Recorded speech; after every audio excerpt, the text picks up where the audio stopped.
अध्याय 7। अद्भुत अवतार। श्री साईं बाबा की प्रकृति, उनकी यौगिक क्रियाएं, उनकी सर्वव्यापकता, कुष्ठ रोगी की सेवा, खापरदे के पुत्र को प्लेग, पंढरपुर गमन। अद्भुत अवतार। श्री साईं बाबा समस्त यौगिक क्रियाओं में पारंगत थे। 6 प्रकार की क्रियाओं के तो वे पूर्ण ज्ञाता थे। 6 क्रियाएं जिनमें धौती, खंड योग और समाधि आदि भी सम्मिलित हैं। यदि कहा जाए कि वे हिंदू थे तो आकृति से वे यवन से प्रतीत होते थे। कोई भी यह निश्चयपूर्वक नहीं कह सकता था कि वे हिंदू थे या यवन। वे हिंदुओं का रामनवमी उत्सव यथाविधि मनाते थे और साथ ही मुसलमानों का चंदनोत्सव भी। वे उत्सव में कुश्ती को प्रोत्साहन तथा विजेताओं को पर्याप्त पुरस्कार देते थे। गोकुल अष्टमी को वे गोपाल काला उत्सव भी बड़ी धूमधाम से मनाते थे। ईद के दिन वे मुसलमानों को मस्जिद में नमाज पढ़ने के लिए प्रतिबंध नहीं करते थे। एक समय मुहर्रम के अवसर पर मुसलमानों ने मस्जिद में ताज़िए बनाने तथा कुछ दिन वहां रखकर फिर जुलूस बनाकर गांव से निकालने का कार्यक्रम रचा। श्री साईं बाबा ने केवल 4 दिन ताज़ियों को वहां रखने दिया और बिना किसी राग द्वेष के 5वें दिन वहां से हटवा दिया। यदि कहें कि वे यवन थे तो उनके कान छिदे हुए थे और यदि कहें कि वे हिंदू थे तो वे सुता कराने के पक्ष में थे। नाना साहेब चांदोरकर, जिन्होंने उनको बहुत समीप से देखा था, उन्होंने बतलाया कि उनकी सुन्नत नहीं हुई थी। साईं लीला पत्रिका श्री बी.वी. देव द्वारा लिखित शीर्षक बाबा यवन की हिंदू, पृष्ठ 562 देखो। यदि कोई उन्हें हिंदू घोषित करे तो वे सदा मस्जिद में निवास करते थे और यदि यवन कहें तो वे सदा वहां धूनी प्रज्वलित रखते थे तथा अन्य कर्म जो इस्लाम धर्म के विरुद्ध हैं, जैसे चक्की पीसना, शंख तथा घंटानाद, होम आदि कर्म करना, अन्नदान और अर्घ्य द्वारा पूजन आदि सदैव वहां चलते रहते थे। यदि कोई कहे कि वे यवन थे तो कुलीन ब्राह्मण और अग्निहोत्री भी अपने नियमों का उल्लंघन कर सदा उनको साष्टांग नमस्कार किया करते थे। जो उनके स्वदेश का पता लगाने गए, उन्हें अपना प्रश्न ही विस्मृत हो गया और वे उनके दर्शन मात्र से मोहित हो गए। अस्तु इसका निर्णय कोई न कर सका कि यथार्थ में साईं बाबा हिंदू थे या यवन। इसमें आश्चर्य ही क्या है? जो अहम व इंद्रियजन्य सुखों को तिलांजलि देकर ईश्वर की शरण में आ जाता है तथा जब उसे ईश्वर के साथ अभिन्नता प्राप्त हो जाती है, तब उसकी कोई जाति पाति नहीं रह जाती। इसी कोटि में श्री साईं बाबा थे। वे जातियों और प्राणियों में किंचित मात्र भी भेदभाव नहीं रखते थे। फकीरों के साथ वे आमिष और मछली का सेवन भी कर लेते थे। कुत्ते भी उनके भोजन पात्र में मुंह डालकर स्वतंत्रतापूर्वक खाते थे, परंतु उन्होंने कभी कोई आपत्ति नहीं की। ऐसा अपूर्व और अद्भुत श्री साईं बाबा का अवतार था। गत जन्मों के शुभ संस्कारों के परिणामस्वरूप मुझे भी उनके श्री चरणों के समीप बैठने और उनका सत्संग लाभ उठाने का सौभाग्य प्राप्त हुआ। मुझे जिस आनंद व सुख का अनुभव हुआ, उसका वर्णन मैं किस प्रकार कर सकता हूँ? यथार्थ में बाबा अखंड सच्चिदानंद थे। उनकी महानता और अद्वितीयता का बयान कौन कर सकता है? जिसने उनके श्रीचरण कमलों की शरण ली, उसे साक्षात्कार की प्राप्ति हुई। अनेक सन्यासी, साधक और मुमुक्षुजन भी श्री साईं बाबा के पास आया करते थे।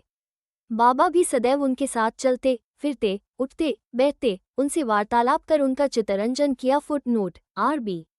पुरंदरे जैसे भक्तों ने प्रमाण दिया है कि बाबा की सुन्नत नहीं हुई थी। करते थे अल्लाह मालिक सदैव उनके होठों पर था। वे कभी भी विवाद और मतभेद में नहीं पड़ते थे तथा सदा शांत और स्थिर रहते थे। परंतु कभी कभी वे क्रोधित हो जाया करते थे। वे सदैव ही वेदांत की शिक्षा दिया करते थे। कोई भी अंत तक न जान सका कि श्री साईं बाबा वास्तव में कौन थे। अमीर और गरीब दोनों उनके लिए एक समान थे। वे लोगों के गुह्य व्यापार को पूर्णतया जानते थे और जब वे रहस्य प्रकट करते तो सब विस्मित हो जाते थे। स्वयं ज्ञानावतार होकर भी वे सदैव अज्ञानता का प्रदर्शन किया करते थे। उन्हें आदर सत्कार से सदैव अरुचि थी। इसी प्रकार का श्री साईं बाबा का वैशिष्ट्य था। थे तो वे शरीरधारी, परंतु कर्मों से उनकी ईश्वरीयता स्पष्ट झलकती थी। शिरडी के सकल नर नारी उन्हें परब्रह्म ही मानते थे। बाबा की प्रकृति, मैं मूर्ख जो हूँ, श्री साईं बाबा की अद्भुत लीलाओं का वर्णन नहीं कर सकता। शिरडी के प्रायः समस्त मंदिरों का उन्होंने जीर्णोद्धार किया। श्री तात्या पाटिल के द्वारा शनि, गणपति, शंकर, पार्वती, ग्राम्य देवता और हनुमान जी आदि के मंदिर ठीक करवाए। उनका दान भी विलक्षण था। दक्षिणा के रूप में जो धन एकत्रित होता था, उसमें से वे किसी को 20 रुपये, किसी को 15 रुपये या किसी को 50 रुपये, इस प्रकार प्रतिदिन स्वच्छतापूर्वक वितरण कर देते थे। प्राप्तिकर्ता उसे शुद्ध दान समझता था। बाबा की भी सदैव यही इच्छा थी कि उसका उपयुक्त रीति से व्यय किया जाए। बाबा के दर्शन से भक्तों को अनेक प्रकार का लाभ पहुंचता था। अनेकों निष्कपट और स्वस्थ बन गए, दुष्टात्मा पुण्यात्मा में परिणत हो गए, अनेकों कुष्ठ रोग से मुक्त हो गए और अनेकों को मनोवांछित फल की प्राप्ति हो गई। पंगुओं की पंगुता नष्ट हो गई, उनकी कीर्ति दूर दूर तक फैलती गई और भिन्न भिन्न स्थानों से यात्रियों के झुंड शिरडी आने लगे। बाबा सदा धूनी के पास ही आसन जमाए रहते और वहीं विश्राम किया करते थे। वे कभी स्नान करते और कभी स्नान किए बिना ही समाधि में लीन रहते थे। वे सिर पर एक साफा, कमर में एक धोती और तन ढकने के लिए एक कफनी धारण करते थे। प्रारंभ से ही उनकी वेशभूषा इसी प्रकार थी। अपने जीवन काल के पूर्वार्ध में वे गांव में चिकित्सा कार्य भी किया करते थे। रोगियों को निदान कर उन्हें औषधि भी देते थे और उनके हाथ में अपरिमित यश था। इस कारण से वे अल्पकाल में ही योग्य चिकित्सक विख्यात हो गए। यहाँ केवल एक ही घटना का उल्लेख किया जाता है जो बड़ी विचित्र सी है। विलक्षण नेत्र चिकित्सा। एक भक्त की आंखें बहुत लाल हो गई थीं, उनमें सूजन भी आ गई थी। शिरडी सरीखे छोटे ग्राम में डॉक्टर कहाँ? तब भक्तगण ने रोगी को बाबा के समक्ष उपस्थित किया। इस प्रकार की पीड़ा में डॉक्टर प्रायः लेप, मरहम, अंजन, गाय का दूध तथा कर्पूरयुक्त औषधियों को प्रयोग में लाते हैं, पर बाबा की औषधि तो सर्वथा ही भिन्न थी। उन्होंने भिलावा पीस कर उसकी 2 गोलियां बनाईं और रोगी के नेत्रों में एक एक गोली चिपका कर कपड़े की पट्टी से आंखें बांध दीं। दूसरे दिन पट्टी हटाकर नेत्रों के ऊपर जल के छींटे छोड़े गए। सूजन कम हो गई और नेत्र प्रायः निरोग हो गए। नेत्र शरीर का एक अति सुकोमल अंग है, परंतु बाबा की औषधि से कोई हानि नहीं पहुंची, बल्कि नेत्रों की व्याधि दूर हो गई। इस प्रकार अनेक रोगी निरोग हो गए। ये घटना तो केवल उदाहरण स्वरूप ही यहाँ दी गई है। बाबा की यौगिक क्रियाएं। बाबा को समस्त यौगिक प्रयोग और क्रियाएं ज्ञात थीं। उनमें से केवल 2 का ही उल्लेख यहाँ किया जाता। धौती क्रिया प्रति तीसरे दिन बाबा मस्जिद से पर्याप्त दूरी पर एक वटवृक्ष के नीचे किया करते थे। एक अवसर पर लोगों ने देखा कि उन्होंने अपनी आंतों को उधर से बाहर निकालकर उन्हें चारों ओर से स्वच्छ किया और समीप के वृक्ष पर सूखने के लिए रख दिया। शिरडी में इस घटना की पुष्टि करने वाले लोग अभी भी जीवित हैं। उन्होंने इस सत्य की परीक्षा भी की थी। साधारण धौती क्रिया 1-3 चौड़े व 22 फुट लंबे गीले कपड़े के टुकड़े से की जाती है। इस कपड़े को मुंह के द्वारा उदर में उतार लिया जाता तथा उसे लगभग आधा घंटे तक रखे रहते हैं ताकि उसका पूरा प्रभाव हो जाए। तत्पश्चात उसे बाहर निकाल लेते हैं। पर बाबा की तो ये धौती क्रिया सर्वथा विचित्र और असाधारण ही थी। खंडयोग। एक समय बाबा ने अपने शरीर के अवयव पृथक पृथक कर मस्जिद के भिन्न भिन्न स्थानों में बिखेर दिए। अकस्मात उसी दिन एक महाशय मस्जिद में पधारे और अंगों को इस प्रकार यहाँ वहाँ बिखरा देखकर बहुत ही भयभीत हुए। पहले उनकी इच्छा हुई कि ग्राम अधिकारी को ये सूचना देनी चाहिए कि किसी ने बाबा का खून कर उनके टुकड़े टुकड़े कर दिए हैं, परंतु सूचना देने वाला ही पहले पकड़ा जाता है, ये सोचकर वे मौन रहे। दूसरे दिन जब वे मस्जिद में गए तो बाबा को पूर्ववत हृष्ट पुष्ट और स्वस्थ देखकर उन्हें बड़ा विस्मय हुआ। उन्हें ऐसा लगा कि पिछले दिन जो दृश्य देखा था वो कहीं स्वप्न तो नहीं था। बाबा बाल्याकाल से ही यौगिक क्रियाएं किया करते थे और उन्हें जो अवस्था प्राप्त हो चुकी थी उसका सत्य ज्ञान किसी को भी नहीं था। चिकित्सा के नाम से उन्होंने कभी किसी से एक पैसा भी स्वीकार नहीं किया। अपने उत्तम लोकप्रिय गुणों के कारण उनकी कीर्ति दूर दूर तक फैल गई।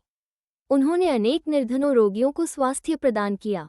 इस प्रसिद्ध डॉक्टरों के डॉक्टर ने कभी अपने स्वार्थ की चिंता न कर अनेक विघ्नों का सामना किया तथा स्वयं असहनीय वेदना और कष्ट सहन कर सदैव दूसरों की भलाई की और उन्हें विपत्तियों में सहायता पहुंचाई। वे सदा पर कल्याणार्थ चिंतित रहते थे।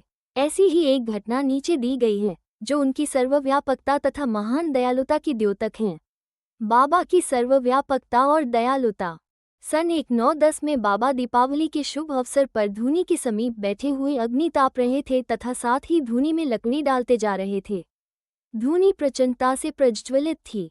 कुछ समय पश्चात उन्होंने लकड़ियां डालने के बदले अपना हाथ धूनी में डाल दिया। हाथ बुरी तरह से झुलस गया। नौकर माधव और माधवराव देशपांडे ने बाबा को धूनी में हाथ डालते देखकर तुरंत दौड़कर उन्हें बलपूर्वक पीछे खींच लिया।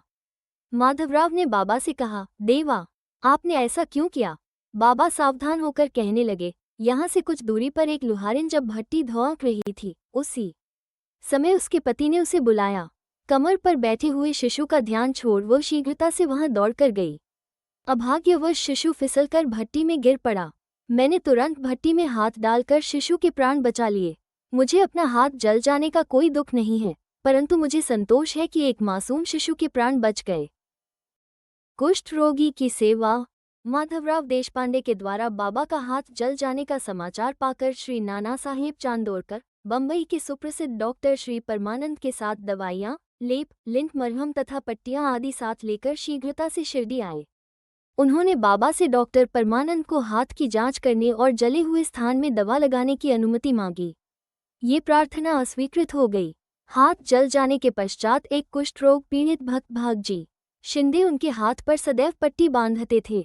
उनका कार्य था प्रतिदिन जले हुए स्थान पर घी मलना और उसके ऊपर एक पत्ता रखकर पट्टियों से उसे पुनः पूर्ववत कसकर बांध देना। घाव शीघ्र भर जाए, इसके लिए नाना साहेब चांदोरकर ने पट्टी छोड़ने तथा डॉक्टर परमानंद से जांच व चिकित्सा कराने का बाबा से बार बार अनुरोध किया।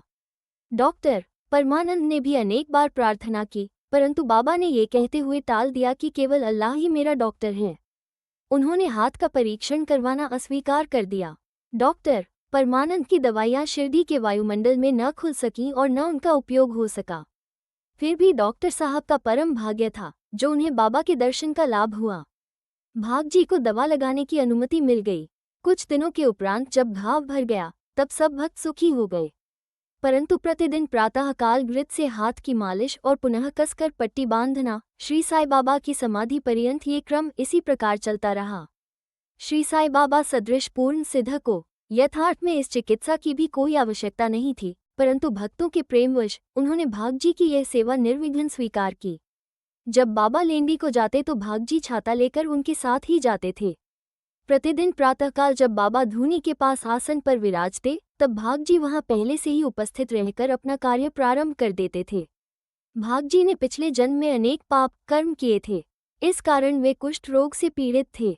उनकी उंगलियां गल चुकी थीं और शरीर पीप आदि से भरा हुआ था, जिससे दुर्गंध भी आती थी। यद्यपि बाह्य दृष्टि से वे दुर्भागी प्रतीत होते थे, परंतु बाबा का प्रधान सेवक होने के नाते यथार्थ में वे ही अधिक भाग्यशाली तथा सुखी थे। उन्हें बाबा के सान्निध्य का पूर्ण लाभ प्राप्त हुआ। बालक खापरदे का प्लेग। अब मैं बाबा की एक दूसरी अद्भुत लीला का वर्णन करूंगा। श्रीमती खापरदे अपने छोटे पुत्र के साथ कई दिनों से शिरडी में थीं।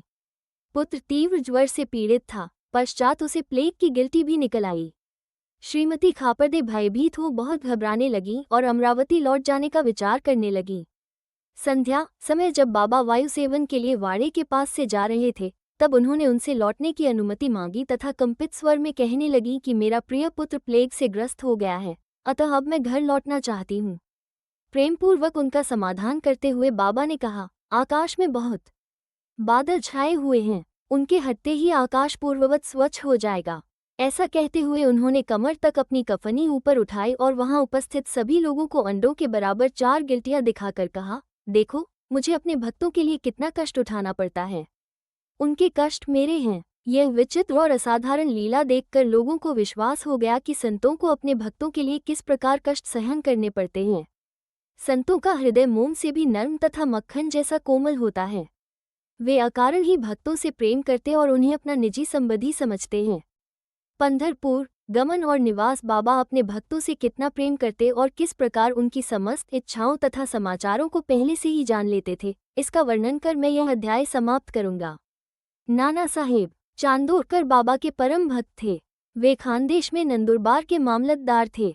उनका पंढरपुर को तबादला हो गया और श्री साईं बाबा की भक्ति उन्हें फलदायी हो गई, क्योंकि उन्हें पंढरपुर जो भूवैकुंठ सदृश ही समझा जाता है, उसमें रहने का अवसर प्राप्त हो गया। नाना साहेब को शीघ्र ही कार्यभार संभालना था, इसलिए वे किसी को पूर्व पत्र या सूचना दिए बिना ही शीघ्रता से शिरडी को रवाना हो गए। वे अपने पंढरपुर में अचानक ही पहुंचकर अपने विठोबा को नमस्कार कर फिर आगे प्रस्थान करना चाहते थे। नाना साहेब के आगमन की किसी को भी सूचना न थी, परंतु बाबा तो सर्वज्ञ थे। जैसे ही नाना साहेब नीमगांव पहुंचे, बाबा महालसाप्ती, अप्पा शिंदे और काशीराम से वार्तालाप कर रहे थे। उसी समय मस्जिद में स्तब्धता छा गई और बाबा ने अचानक ही कहा, चलो चारों मिलकर भजन करें। पंढरपुर के द्वार खुले हुए हैं, ये भजन प्रेमपूर्वक गाएं। सब मिलकर गाने लगे। बाबा गाते जाते और भक्तगण उसे दोहराते जाते थे। कुछ समय में नाना साहेब ने वहां सकुटुंब पहुंचकर बाबा को प्रणाम किया। उन्होंने बाबा से पंढरपुर पधारने तथा वहां निवास करने की प्रार्थना की। पाठकों, अब इस प्रार्थना की आवश्यकता ही कहाँ थी? भक्तगण ने नानसाहेब को बतलाया कि बाबा पंढरपुर वास के भाव में पहले से ही थे। ये सुनकर नाना साहेब द्रवित हो श्री चरणों पर गिर पड़े और बाबा की आज्ञा तथा आशीर्वाद प्राप्त कर वे पंढरपुर को रवाना हो गए। बाबा की कथाएं अनंत हैं। अन्य विषय जैसे मानव जन्म का महत्व, बाबा का भिक्षावृत्ति पर निर्वाह, बाईजाबाई की सेवा तथा अन्य कथाओं को अगले अध्याय के लिए शेष रखकर अब मुझे यहाँ विश्राम करना चाहिए। श्री सद्गुरु साईनाथार्पणमस्तु। शुभं भवतु। अध्याय -8 मानव जन्म का महत्व, श्री साई बाबा की भिक्षावृत्ति, बाईजाबाई की सेवा शुश्रूषा, श्री साई बाबा का शयन कक्ष, खुशहाल जन पर प्रेम। जैसा कि गत अध्याय में कहा गया है, अब श्री हेमाडपंथ मानव जन्म की महत्ता को विस्तृत रूप में समझाते हैं। श्री साई बाबा किस प्रकार भिक्षा उपार्जन करते थे, बाईजाबाई उनकी किस प्रकार सेवा शुश्रूषा करती थी, वे मस्जिद में तात्या कुते और महाल साप्ती के साथ किस प्रकार शयन करते तथा खुशहाल चंद पर उनका कैसा स्नेह था, इसका आगे वर्णन किया जाएगा। मानव जन्म का महत्व। इस विचित्र संसार में ईश्वर ने लाखों प्राणियों को उत्पन्न किया है, जो स्वर्ग, नरक, पृथ्वी, समुद्र तथा आकाश में निवास करते और भिन्न भिन्न धर्मों का पालन करते हैं। इन प्राणियों में जिनका पुण्य प्रबल है, वे स्वर्ग में निवास करते और अपने सत्कृत्यों का फल भोगते हैं। पुण्य के क्षीण होते ही वे फिर निम्न स्तर में आ जाते हैं, और वे प्राणी जिन्होंने पाप या दुष्कर्म किए हैं, नरक को जाते हैं और अपने कुकर्मों का फल भोगते हैं। जब उनके पाप और पुण्यों का समन्वय हो जाता है, जब पाप और पुण्य दोनों नष्ट हो जाते हैं, तब वे मुक्त हो जाते हैं। अपने कर्म तथा प्रारब्ध के अनुसार ही आत्माएं जन्म लेती या काया प्रवेश करती हैं। मनुष्य शरीर अनमोल। ये सत्य है कि समस्त प्राणियों में 4 बातें एक समान हैं: आहार, निद्रा, भय और मैथुन। मानव प्राणी को ज्ञान एक विशेष देन है, जिसकी सहायता से ही वो ईश्वर दर्शन कर सकता है, जो अन्य किसी योनि में संभव नहीं। यही कारण है कि देवता भी मानव योनि से ईर्ष्या करते हैं तथा उद्धरण चिन्ह पृथ्वी पर मानव जन्म धारण करने हेतु सदैव लालायित रहते हैं, जिससे उन्हें अंत में मुक्ति प्राप्त हो। किसी का ऐसा भी मत है कि मानव शरीर अति दोषयुक्त है। ये कृमि, मज्जा और कफ से परिपूर्ण, क्षण भंगुर, रोग ग्रस्त तथा नश्वर हैं। इसमें कोई संदेह नहीं कि यह कथन अंशतः सत्य है, परंतु इतना दोषपूर्ण होते हुए भी मानव शरीर का मूल्य अधिक है, क्योंकि ज्ञान की प्राप्ति केवल इसी योनि में संभव है। मानव शरीर प्राप्त होने पर ही तो ज्ञात होता है कि यह शरीर नश्वर और विश्व परिवर्तनशील है, और इस प्रकार धारणा कर इंद्रिय जन्य विषयों को तिलांजलि देकर तथा सत असत का विवेक कर ईश्वर साक्षात्कार किया जा सकता है। इसलिए यदि हम शरीर को तुच्छ और अपवित्र समझकर उसकी उपेक्षा करें तो हम ईश्वर के अवसर से वंचित रह जाएंगे। यदि हम उसे मूल्यवान समझकर उसका मोह करेंगे तो हम इंद्रिय सुखों की ओर प्रवृत्त हो जाएंगे और तब हमारा पतन भी सुनिश्चित ही है। इसलिए उचित मार्ग जिसका अवलंबन करना चाहिए ये है कि न तो देह की उपेक्षा करो और न ही उसमें आसक्ति रखो। केवल इतना ही ध्यान रहे कि किसी घुड़सवार का अपनी यात्रा में अपने घोड़े पर तब तक ही मोह रहता है जब तक वह अपने निर्दिष्ट स्थान पर पहुंचकर लौट न आए। इसलिए ईश्वर दर्शन या आत्म साक्षात्कार के निमित्त शरीर को सदा ही लगाए रखना चाहिए, जो जीवन का मुख्य ध्येय है। ऐसा कहा जाता है कि अनेक प्राणियों की उत्पत्ति करने के पश्चात भी ईश्वर को संतोष नहीं हुआ। कारण ये है कि कोई भी प्राणी उसकी अलौकिक रचना और सृष्टि को समझने में समर्थ न हो सका, और इसी कारण उसने एक विशेष प्राणी अर्थात मानव जाति की उत्पत्ति की और उसे ज्ञान की विशेष सुविधा प्रदान की। जब ईश्वर ने देखा कि मानव उसकी लीला, अद्भुत रचनाओं तथा ज्ञान को समझने के योग्य है, तब उन्हें अति हर्ष एवं संतोष हुआ। इसलिए मानव जन्म प्राप्त होना बड़े सौभाग्य का सूचक है। उच्च ब्राह्मण कुल में जन्म लेना तो परम सौभाग्य का लक्षण है, परंतु श्री साई चरणाम्बुजों में प्रीति और उनकी शरणागति प्राप्त होना इन सभी में अति श्रेष्ठ है। मानव का प्रयत्न। इस संसार में मानव जन्म अति दुर्लभ है। हर मनुष्य की मृत्यु तो निश्चित ही है और वो किसी भी क्षण उसका आलिंगन कर सकती है। ऐसी ही धारणा कर हमें अपने ध्येय की प्राप्ति में सदैव तत्पर रहना चाहिए। जिस प्रकार खोए हुए राजकुमार की खोज में राजा प्रत्येक संभव उपाय प्रयोग में लाता है, इसी प्रकार किंचित मात्र भी विलंब न कर हमें अपने अभीष्ट की सिद्धि के हेतु शीघ्रता करनी ही सर्वथा उचित है। अतः पूर्ण लगन और उत्सुकतापूर्वक अपने ध्येय, आलस्य और निद्रा को त्याग कर हमें ईश्वर का सर्वदा ध्यान रखना चाहिए। यदि हम ऐसा न कर सके तो हमें पशुओं के स्तर पर ही अपने को समझना पड़ेगा। कैसे प्रवृत्त होना? अधिक सफलतापूर्वक और साक्षात्कार को सुलभ प्राप्त करने का एकमात्र उपाय है किसी योग्य संत या सद्गुरु के चरणों की शीतल छाया में आश्रय लेना, जिसे कि ईश्वर साक्षात्कार हो चुका हो। जो लाभ धार्मिक व्याख्यानों के श्रवण करने और धार्मिक ग्रंथों के अध्ययन करने से प्राप्त नहीं हो सकता, वह इन उच्च आत्मज्ञानियों की संगति से सहज ही प्राप्त हो जाता है। जो प्रकाश हमें सूर्य से प्राप्त होता है, वैसा विश्व के समस्त तारे भी मिल जाए तो भी नहीं दे सकते। इसी प्रकार जिस आध्यात्मिक ज्ञान की उपलब्धि हमें सद्गुरु की कृपा से हो सकती है, वो ग्रंथों और उपदेशों से किसी प्रकार संभव नहीं है। उनकी प्रत्येक गतिविधि, मृदु भाषण, गुह्य उपदेश, क्षमाशीलता, स्थिरता, वैराग्य, दान और परोपकारिता, मानव शरीर का नियंत्रण, अहंकार, शून्यता आदि गुण, जिस प्रकार भी वे इस पवित्र मंगल विभूति द्वारा व्यवहार में आते हैं, सत्संग द्वारा भक्त लोगों को उसके प्रत्यक्ष दर्शन होते हैं। इससे मस्तिष्क की जागृति तथा उत्तरोत्तर आध्यात्मिक उन्नति होती है। श्री साईं बाबा इसी प्रकार के एक संत या सद्गुरु थे। यद्यपि वे बाह्य रूप से एक फकीर का अभिनय करते थे, परंतु वे सदैव आत्मलीन रहते थे। वे समस्त प्राणियों से प्रेम करते और उनमें भगवत दर्शन का अनुभव करते थे। सुखों का उनको कोई आकर्षण न था और न वे आपत्तियों से विचलित होते थे। उनके लिए अमीर और फकीर दोनों ही एक समान थे। जिनकी केवल कृपा से भिखारी भी राजा बन सकता था, वे शिरडी में द्वार द्वार घूमकर भिक्षा उपार्जन किया करते थे। ये कार्य वे इस प्रकार करते थे। बाबा की भिक्षावृत्ति। शिरडीवासियों के भाग्य की कौन कल्पना कर सकता है कि जिनके द्वार पर परब्रह्म भिक्षुक के रूप में खड़े रहकर पुकार करते थे, ओ माई, एक रोटी का टुकड़ा मिले, और उसे प्राप्त करने के लिए अपना हाथ फैलाते थे। एक हाथ में वे सदा टिमरेल लिए रहते तथा दूसरे में एक झोली। कुछ घरों में तो वे प्रतिदिन ही जाते और किसी के द्वार पर केवल फेरी ही लगाते थे। वे साग, दूध या छाछ आदि पदार्थ तो टिनपाट में लेते तथा भात व रोटी आदि अन्य सूखी वस्तुएं झोली में डाल लेते थे। बाबा की जिह्वा को कोई स्वाद रुचि न थी, क्योंकि उन्होंने उसे अपने वश में कर लिया था। इसलिए वे भिन्न भिन्न वस्तुओं के स्वाद की चिंता क्यों करते? जो कुछ भी भिक्षा में उन्हें मिल जाता, उसे ही वे मिश्रित कर संतोषपूर्वक ग्रहण करते थे। अमुक पदार्थ स्वादिष्ट है या नहीं, बाबा ने इस ओर कभी ध्यान ही नहीं दिया, मानो उनकी जिह्वा में स्वाद बोध ही न हो। वे केवल मध्याह्न तक ही भिक्षा उपार्जन करते थे। ये कार्य बहुत अनियमित था।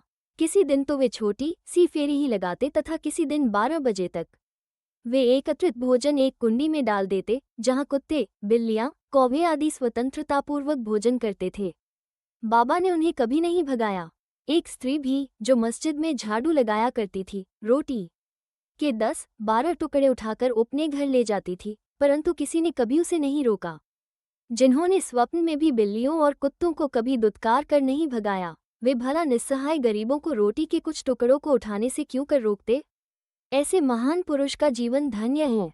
शिरडीवासी तो पहले पहले उन्हें केवल एक पागल ही समझते थे और वे शिरडी में इसी नाम से विख्यात भी हो गए थे। जो भिक्षा के कुछ टुकड़ों पर निर्वाह करता हो, भला उसका कोई आदर कैसे करता? परंतु ये तो उदार हृदय, त्यागी और धर्मात्मा थे। यद्यपि वे बाहर से चंचल और अशांत प्रतीत होते थे, परंतु अंतःकरण से दृढ़ और गंभीर थे। उनका मार्ग गहन तथा गूढ़ था। फिर भी ग्राम में कुछ ऐसे श्रद्धावान और सौभाग्यशाली व्यक्ति थे, जिन्होंने उन्हें पहचान कर एक महान पुरुष माना। ऐसी ही एक घटना नीचे दी जाती है। बाईजाबाई की सेवा। तात्या कोते की माता, जिनका नाम बाईजाबाई था, दोपहर के समय एक टोकरी में रोटी और साग लेकर जंगल को जाया करती थी। वे जंगल में कोसों दूर जाती और बाबा को ढूंढकर उनके चरण पकड़ती थीं। बाबा तो शांत और ध्यानमग्न बैठे रहते थे। वे एक पत्तल बिछाकर उस पर सब प्रकार के व्यंजनादि जैसे रोटी, साग आदि परोसती और बाबा से भोजन कर लेने के लिए आग्रह करती। उनकी सेवा तथा श्रद्धा की रीति बड़ी ही विलक्षण थी। प्रतिदिन दोपहर को जंगल में बाबा को ढूंढना और भोजन के लिए आग्रह करना। उनकी इस सेवा और उपासना की स्मृति बाबा को अपने अंतिम क्षणों तक बनी रही। उनकी सेवा का ध्यान कर बाबा ने उनके पुत्र को बहुत लाभ पहुंचाया। माँ और बेटे दोनों की ही फकीर पर दृढ़ निष्ठा थी। उन्होंने बाबा को सदैव ईश्वर के समान ही पूजा। बाबा उनसे कभी कभी कहा करते थे कि फकीरी ही सच्ची अमीरी है, उसका कोई अंत नहीं। जिसे अमीरी के नाम से पुकारा जाता है, वो शीघ्र ही लुप्त हो जाने वाली है। कुछ वर्षों के बाद बाबा ने जंगल में विचरना त्याग दिया। वे गांव में ही रहने और मस्जिद में ही भोजन करने लगे। इस कारण बाईजाबाई को भी उन्हें जंगल में ढूंढने के कष्ट से छुटकारा मिल गया। तीनों का शयन कक्ष। वे संत पुरुष धन्य हैं जिनके हृदय में भगवान वासुदेव सदैव वास करते हैं। वे भक्त भी भाग्यशाली हैं जिन्हें उनका सानिध्य प्राप्त होता है। ऐसे ही दो भाग्यशाली भक्त थे, तात्या कोते पाटिल और भगत महाल साप्ती। दोनों ने बाबा के सानिध्य का सदैव पूर्ण लाभ उठाया। बाबा दोनों पर एक समान प्रेम रखते थे। ये तीनों महानुभाव मस्जिद में अपने सिर पूर्व, पश्चिम तथा उत्तर की ओर करते और केंद्र में एक दूसरे के पैर से पैर मिलाकर शयन किया करते थे। बिस्तर में लेटे लेटे ही वे आधी रात तक प्रेमपूर्वक वार्तालाप और इधर उधर की चर्चाएं किया करते थे। यदि किसी को भी निद्रा आने लगती तो दूसरा उसे जगा देता था। यदि तात्या खर्राटे लेने लगते तो बाबा शीघ्र ही उठकर उसे हिलाते और सिर पकड़कर जोर से दबाते थे। यदि कहीं वो महाल साप्ती हुए तो उन्हें भी अपनी ओर खींचते और पैरों पर धक्का देकर पीठ थपथपाते थे। इस प्रकार तात्या ने 14 वर्षों तक अपने माता पिता को गृह ही पर छोड़कर बाबा के प्रेमवश मस्जिद में निवास किया। कैसे सुहाने दिन थे वे, उनकी क्या कभी विस्मृति हो सकती है? उस प्रेम का क्या कहना, बाबा की कृपा का मूल्य कैसे आंका जा सकता था? पिता की मृत्यु होने के पश्चात तात्या पर घर बार की जिम्मेदारी आ पड़ी, इसलिए वे अपने घर जाकर रहने लगे। राहता निवासी खुशहाल चंद शिरडी के गणपत तात्या कोते को बाबा बहुत ही चाहते थे। वे राहता के मारवाड़ी सेठ श्री चंद्रभान को भी बहुत प्यार करते थे। सेठ जी का देहांत होने के उपरांत बाबा उसके भतीजे खुशहालचंद को भी अधिक प्रेम करते थे। वे उनके कल्याण की दिन रात फिक्र किया करते थे। कभी बैलगाड़ी में तो कभी तांगे में वे अपने अंतरंग मित्रों के साथ राहता को जाया करते थे। ग्रामवासी बाबा के गांव के फाटक पर आते ही उनका अपूर्व स्वागत करते और उन्हें प्रणाम कर बड़ी धूमधाम से गांव में ले जाते थे। खुशहालचंद बाबा को अपने घर ले जाते और कोमल आसन पर बिठाकर उत्तम सुस्वादु भोजन कराते और आनंद तथा प्रसन्नचित्त से कुछ देर तक वार्तालाप किया करते थे। फिर बाबा सबको आनंदित कर और आशीर्वाद देकर शिरडी वापस लौट आते थे। एक ओर राहता तथा दूसरी ओर नीमगांव था। इन दोनों ग्रामों के मध्य में शिरडी स्थित है। बाबा अपने जीवन काल में कभी भी इन सीमाओं के पार नहीं गए। उन्होंने कभी रेलगाड़ी नहीं देखी और न कभी उसमें प्रवास ही किया, परंतु फिर भी उन्हें सब गाड़ियों के आवागमन का समय ठीक ठीक ज्ञात रहता था। जो भक्तगण बाबा से लौटने की अनुमति मांगते और आदेशानुकूल चलते, वे कुशलपूर्वक घर पहुंच जाते थे। परंतु इसके विपरीत जो अवज्ञा करते, उन्हें दुर्भाग्य व दुर्घटनाओं का सामना करना पड़ता था। इस विषय से संबंधित घटनाओं और अन्य विषयों का अगले अध्याय में विस्तारपूर्वक वर्णन किया जाएगा। विशेष इस अध्याय के नीचे दी हुई टिप्पणी बाबा के खुशहालचंद पर प्रेम के संबंध में है।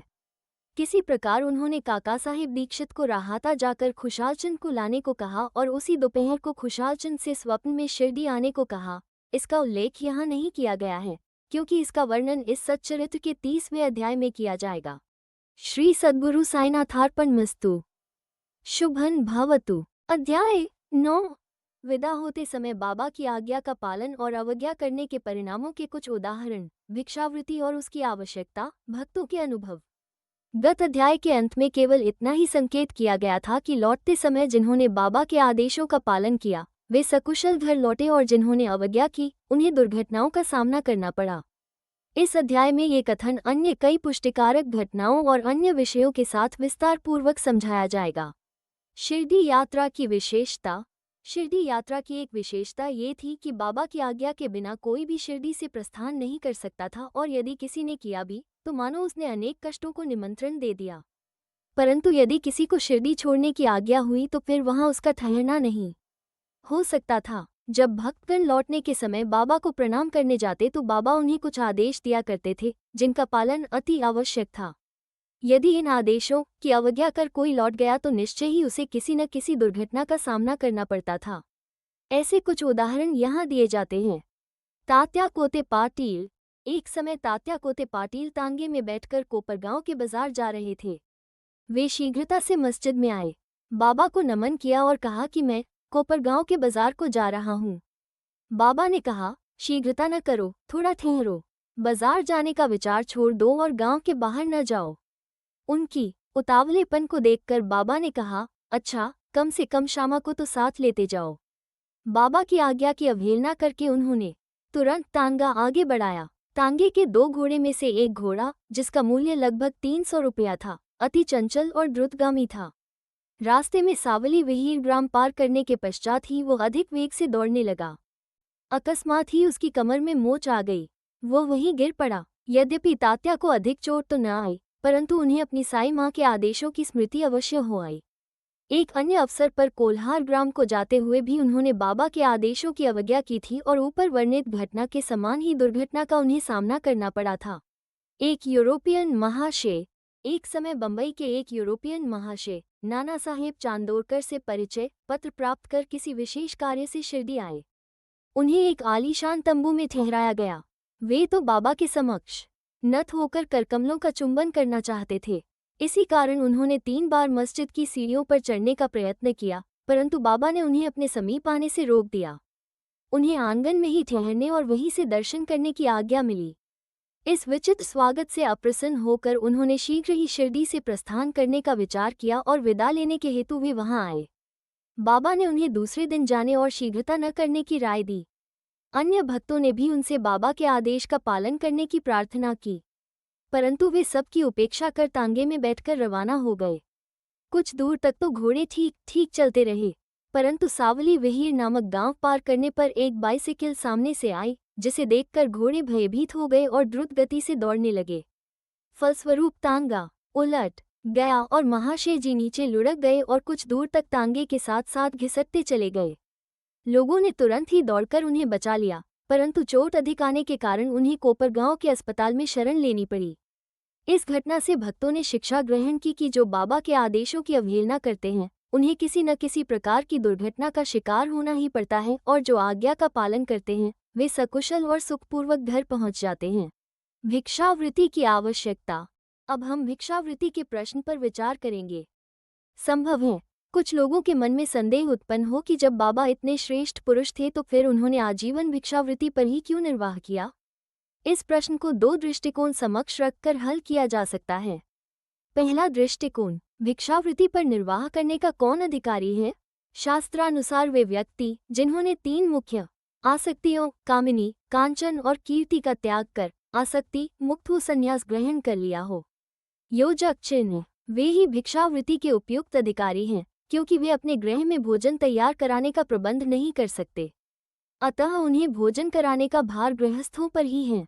श्री साईं बाबा न तो गृहस्थ थे और न वानप्रस्थी, वे तो बाल ब्रह्मचारी थे। उनकी ये दृढ़ भावना थी कि विश्व ही मेरा गृह है। वे तो स्वयं ही भगवान वासुदेव विश्व पालनकर्ता तथा परब्रह्म थे, अतः वे भिक्षा उपार्जन के पूर्ण अधिकारी थे। दूसरा दृष्टिकोण, पंचसूना। सबको ये ज्ञात है कि भोजन सामग्री या रसोई बनाने के लिए गृहस्थाश्रमियों को 5 प्रकार की क्रियाएं करनी पड़ती है। कंडनी, पेशनी, उदकुंभी, मार्जनी, चूली।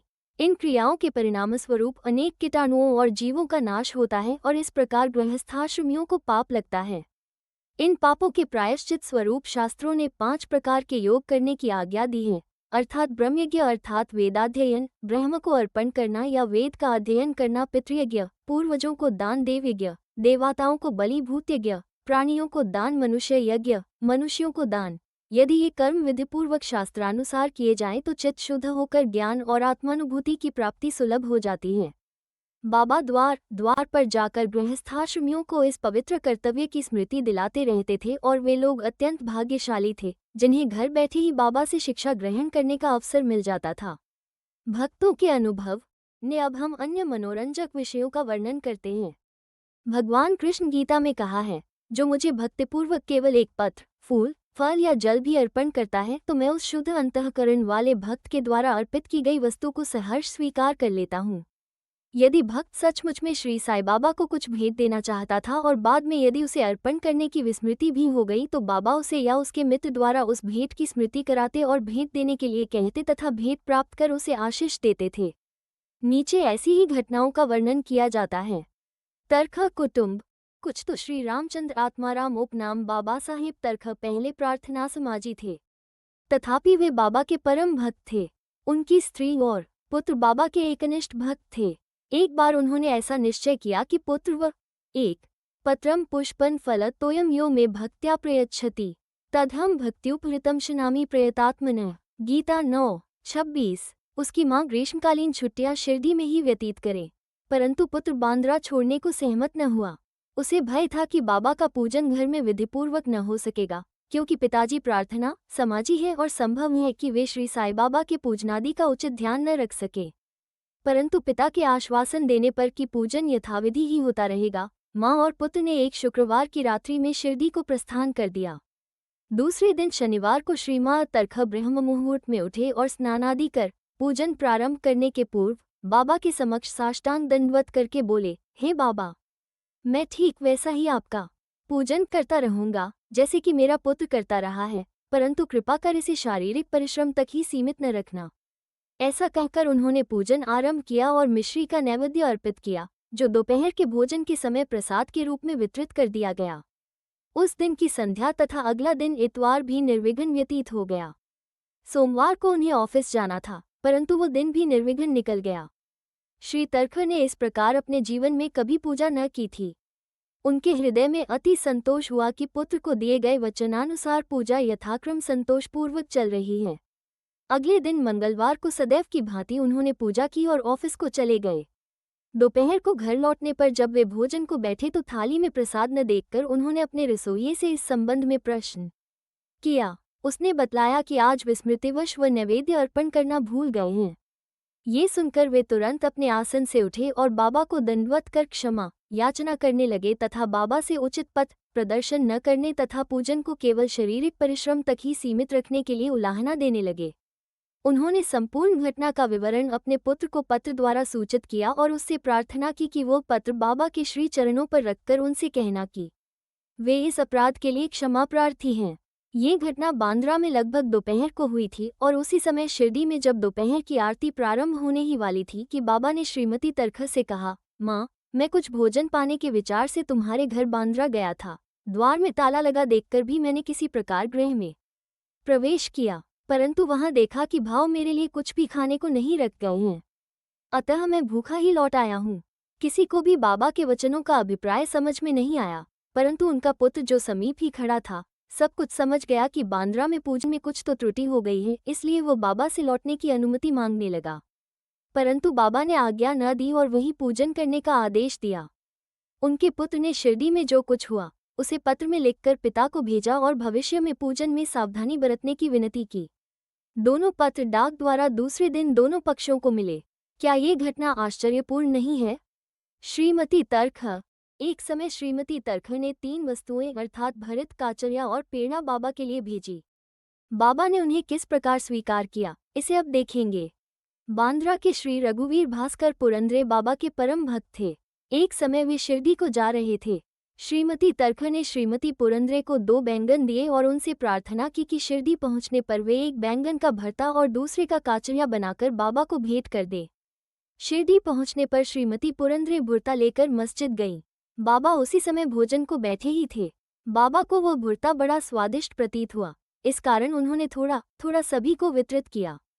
इसके पश्चात ही बाबा ने काचरिया लाने को कहा। राधा कृष्णमाई के पास संदेशा भेजा गया कि बाबा काचरिया मांग रहे हैं। वे बड़े असमंजस में पड़ गई कि अब क्या करना चाहिए। बैंगन की तो अभी ऋतु ही नहीं है। अब समस्या उत्पन्न हुई कि बैंगन किस प्रकार उपलब्ध हो। जब इस बात का पता लगाया गया कि भुर्ता लाया कौन था, तब ज्ञात हुआ कि बैंगन श्रीमती पुरंदरे लाई थी तथा उन्हें ही काचरिया बनाने का कार्य सौंपा गया था। अब प्रत्येक को बाबा की उस पूछताछ का अभिप्राय विदित हो गया और सबको बाबा की सर्वज्ञता पर महान आश्चर्य हुआ। दिसंबर सन 1915 में श्री गोविंद बालाराम मानकर शिरडी जाकर वहां अपने पिता की अंत्येष्टि क्रिया करना चाहते थे। प्रस्थान करने से पूर्व श्रीमती तरखर से मिलने आए।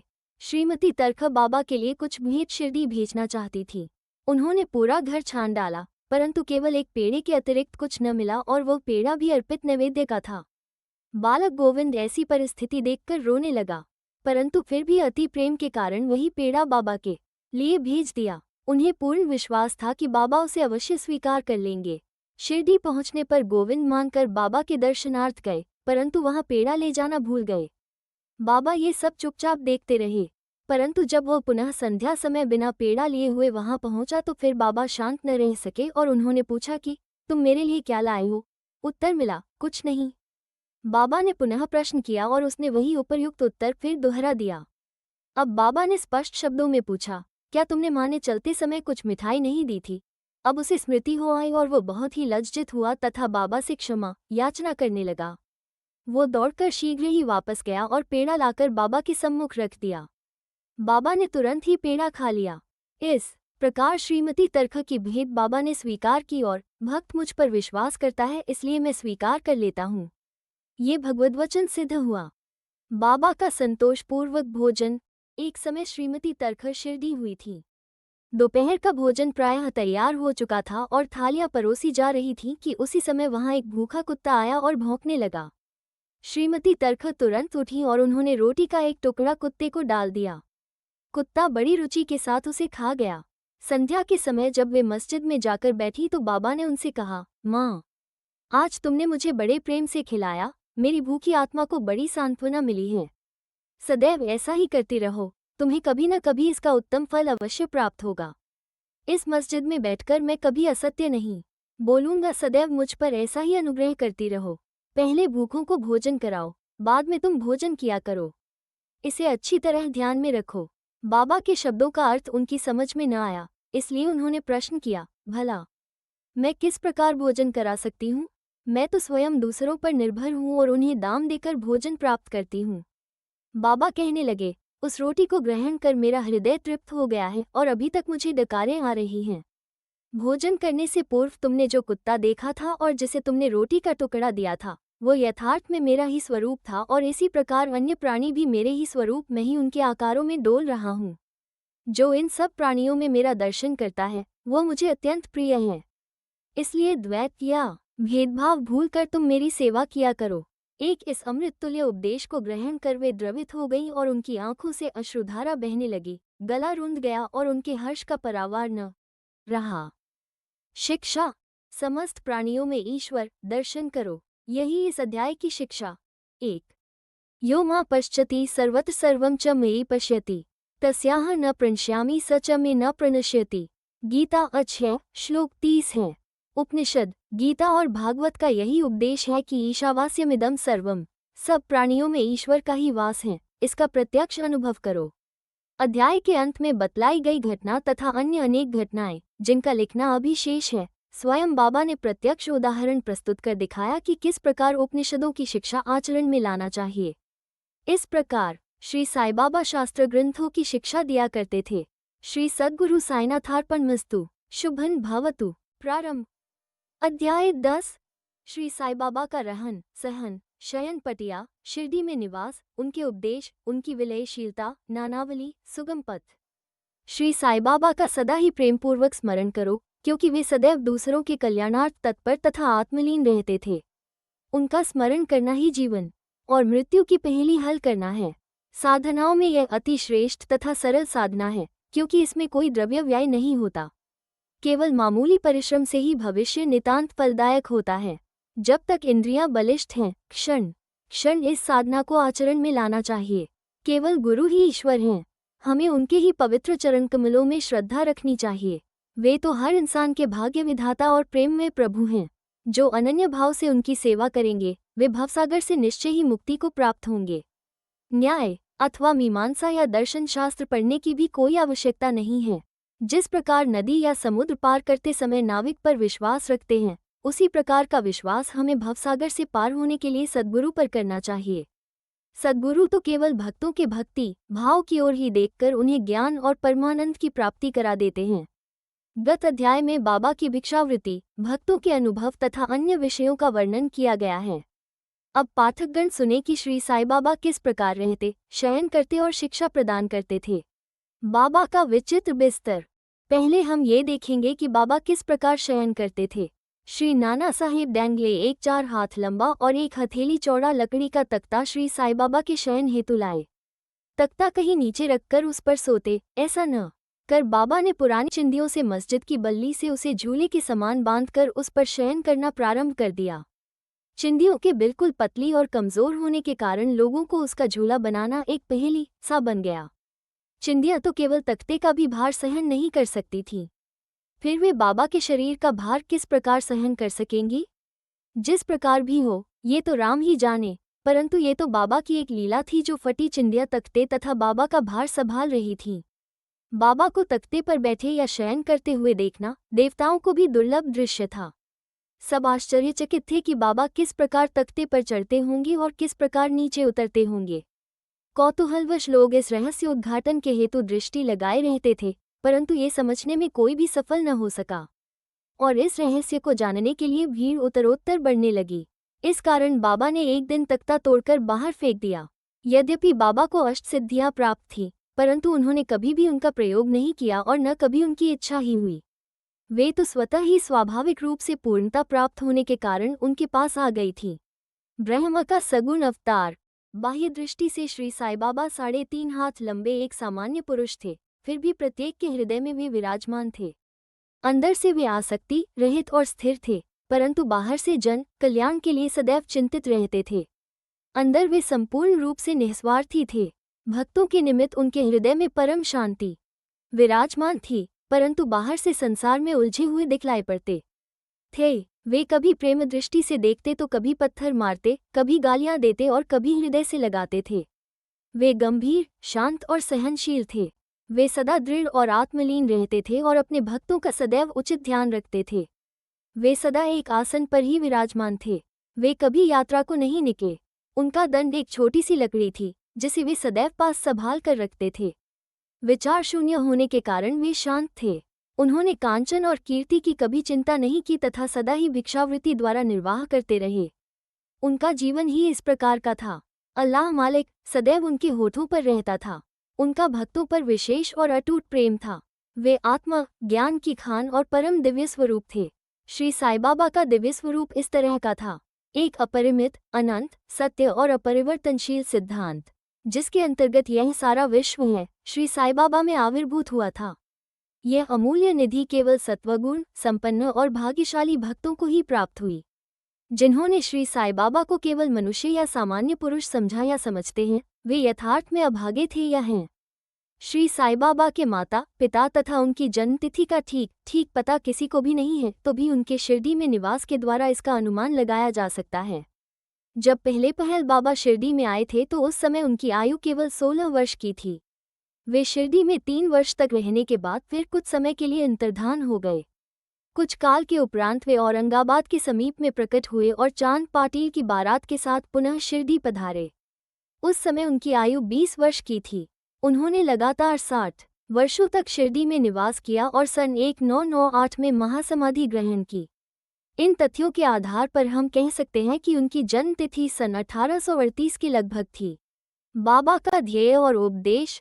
17वीं शताब्दी में संत रामदास प्रकट हुए और उन्होंने यवनों से गायों और ब्राह्मणों की रक्षा करने का कार्य सफलतापूर्वक किया। परंतु 2 शताब्दियों के व्यतीत हो जाने के बाद हिंदू और मुसलमानों में वैमनस्य बढ़ गया और इसे दूर करने के लिए श्री साईं बाबा प्रकट हुए। उनका सभी के लिए यही उपदेश था कि राम और रहीम एक ही हैं और उनमें किंचित मात्र भी भेद नहीं है। फिर तुम उनके अनुयायी क्यों पृथक पृथक रहकर परस्पर झगड़ते हो? अज्ञानी बालकों, दोनों जातियां एकता का ध्येय प्राप्त करो। कलह और विवाद व्यर्थ हैं, इसलिए न झगड़ो और न परस्पर प्राणघातक ही बनो। सदैव अपने हित तथा कल्याण का विचार करो। श्री हरि तुम्हारी रक्षा अवश्य करेंगे। योग, वैराग्य, तप, ज्ञान आदि ईश्वर के समीप पहुंचने के मार्ग हैं। तुम्हारी कोई कितनी ही निंदा क्यों न करे, तुम उसका प्रतिकार न करो। यदि कोई शुभ कर्म करने की इच्छा है तो सदैव दूसरों की भलाई करो। संक्षेप में यही श्री साईं बाबा का उपदेश है कि उपर्युक्त कथनानुसार आचरण करने से भौतिक तथा आध्यात्मिक दोनों ही क्षेत्रों में तुम्हारी प्रगति होगी। सच्चिदानंद सद्गुरु श्री साईनाथ महाराज। गुरु तो अनेक हैं। कुछ गुरु ऐसे हैं जो द्वार हाथ में वीणा और करताल लिए अपनी धार्मिकता का प्रदर्शन करते फिरते हैं। वे शिष्यों के कानों में मंत्र फूंकते और उनकी संपत्ति का शोषण करते हैं। वे ईश्वर भक्ति तथा धार्मिकता का केवल ढोंग ही रचते हैं। वे वस्तुतः अपवित्र और अधार्मिक होते हैं। श्री साईं बाबा ने धार्मिक निष्ठा प्रदर्शित करने का विचार भी कभी मन में 1 अष्टादश पुराणेषु व्यासस्य वचन द्वयम् परोपकाराः पुण्याय पापाय परपीनम् परहित तरिस धर्म नहीं भाई, पर पीड़ा सम नहीं अधमाई। तुलसी नहीं किया। दैहिक बुद्धि उन्हें किंचित मात्र भी छू न गई थी, परंतु उनमें भक्तों के लिए असीम प्रेम था। गुरु 2 प्रकार के होते हैं, नियत और अनियत। अनियत गुरु के आदेशों से अपने में उत्तम गुणों का विकास होता तथा चित्त की शुद्धि होकर विवेक की वृद्धि होती है। वे भक्ति पथ पर लगा देते हैं, परंतु नियत गुरु की संगति मात्र से द्वैत बुद्धि का ह्रास शीघ्र हो जाता है। गुरु और भी अनेक प्रकार के होते हैं, जो भिन्न भिन्न प्रकार की सांसारिक शिक्षाएं प्रदान करते हैं। यथार्थ में जो हमें आत्मस्थित बनाकर इस भवसागर से पार उतार दे, वही सद्गुरु हैं। श्री साईं बाबा उसी कोटि के सद्गुरु थे। उनकी महानता अवर्णनीय है। जो भक्त बाबा के दर्शनार्थ आते, उनके प्रश्न करने के पूर्व ही बाबा उनके समस्त जीवन की त्रिकालिक घटनाओं का पूरा विवरण कह देते थे। वे कभी संशयग्रस्त नहीं हुए। देहधारी होकर भी उन्हें देह की किंचित मात्र आसक्ति न थी। देह तो उनके लिए केवल एक आवरण मात्र था, यथार्थ में तो वे नित्य मुक्त थे। रूप में वे शिरडीवासी धन्य हैं, जिन्होंने श्री साईं बाबा की ईश्वर उपासना की। सोते जागते खाते पीते वाड़े या खेत तथा घर में अन्य कार्य करते हुए भी वे लोग सदैव उनका स्मरण तथा गुणगान करते थे। साईं बाबा को ईश्वर मानते थे। शिरडी की नारियों के प्रेम की माधुरी का तो कहना ही क्या है। वे बिल्कुल भोली भाई थीं। उनका पवित्र प्रेम उन्हें ग्रामीण भाषा में भजन रचने की सदैव प्रेरणा देता रहता था। यद्यपि वे शिक्षित न थीं तो भी उनके सरल भजनों में वास्तविक काव्य की झलक थी। यह कोई विद्वत्ता न थी, वरन उनका सच्चा प्रेम ही इस प्रकार की कविता का प्रेरक था। कविता तो सच्चे प्रेम का प्रगट स्वरूप ही है, जिसमें चतुर श्रोता गण ही यथार्थ दर्शन या रसिकता का अनुभव करते हैं। बाबा की विनयशीलता। ऐसा कहते हैं कि भगवान में 6 प्रकार के विशेष गुण होते हैं, यथा 1 कीर्ति, श्री वैराग्य, ज्ञान, ऐश्वर्य और उदारता। श्री साईं बाबा में भी ये सब गुण विद्यमान थे। उन्होंने भक्तों की इच्छा पूर्ति के निमित्त ही सगुण अवतार धारण किया था। उनकी कृपा बड़ी ही विचित्र थी।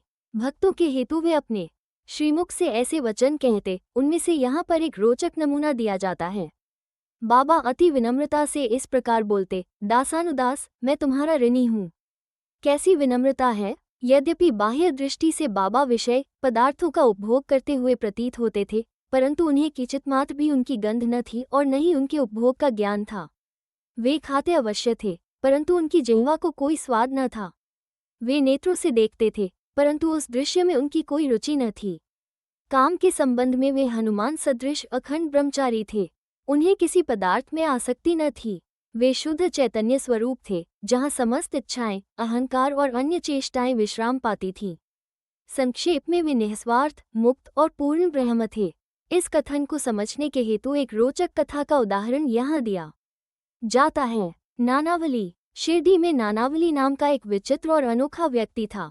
वो बाबा के सब कार्यों की देखभाल किया करता था। एक समय जब बाबा गादी पर विराजमान थे, वो उनके पास पहुंचा। वो स्वयं ही गादी पर बैठना चाहता था, इसलिए उसने बाबा को वहां से हटने को कहा। बाबा ने तुरंत गादी छोड़ दी और तब नानावली वहां विराजमान हो गया। थोड़े समय वहां बैठकर वो उठा और बाबा को अपना स्थान ग्रहण करने को कहा। बाबा पुनः आसन पर बैठ गए। ये देखकर नानावली उनके चरणों पर गिर पड़ा। इस प्रकार अनायास ही आज्ञा दिए जाने और वहां से उठाए जाने के कारण बाबा में किंचित मात्र भी अप्रसन्नता की झलक न थी। सुगम पथ, संतों की कथाओं का श्रवण करना और उनका समागम।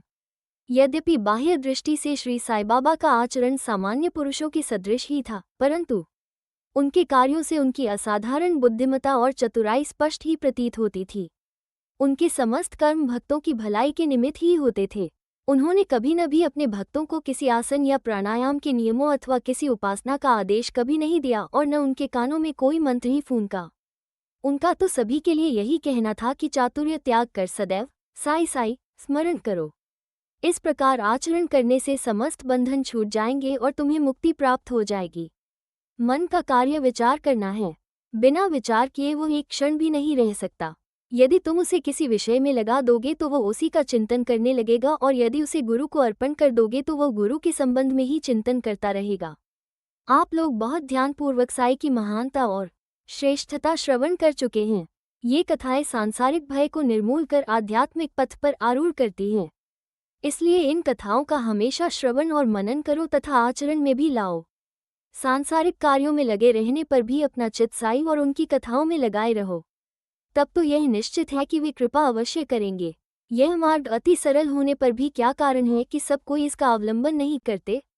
कारण केवल ये है कि ईश कृपा के अभाववश लोगों में संत कथाएं श्रवण करने की रुचि उत्पन्न नहीं होती।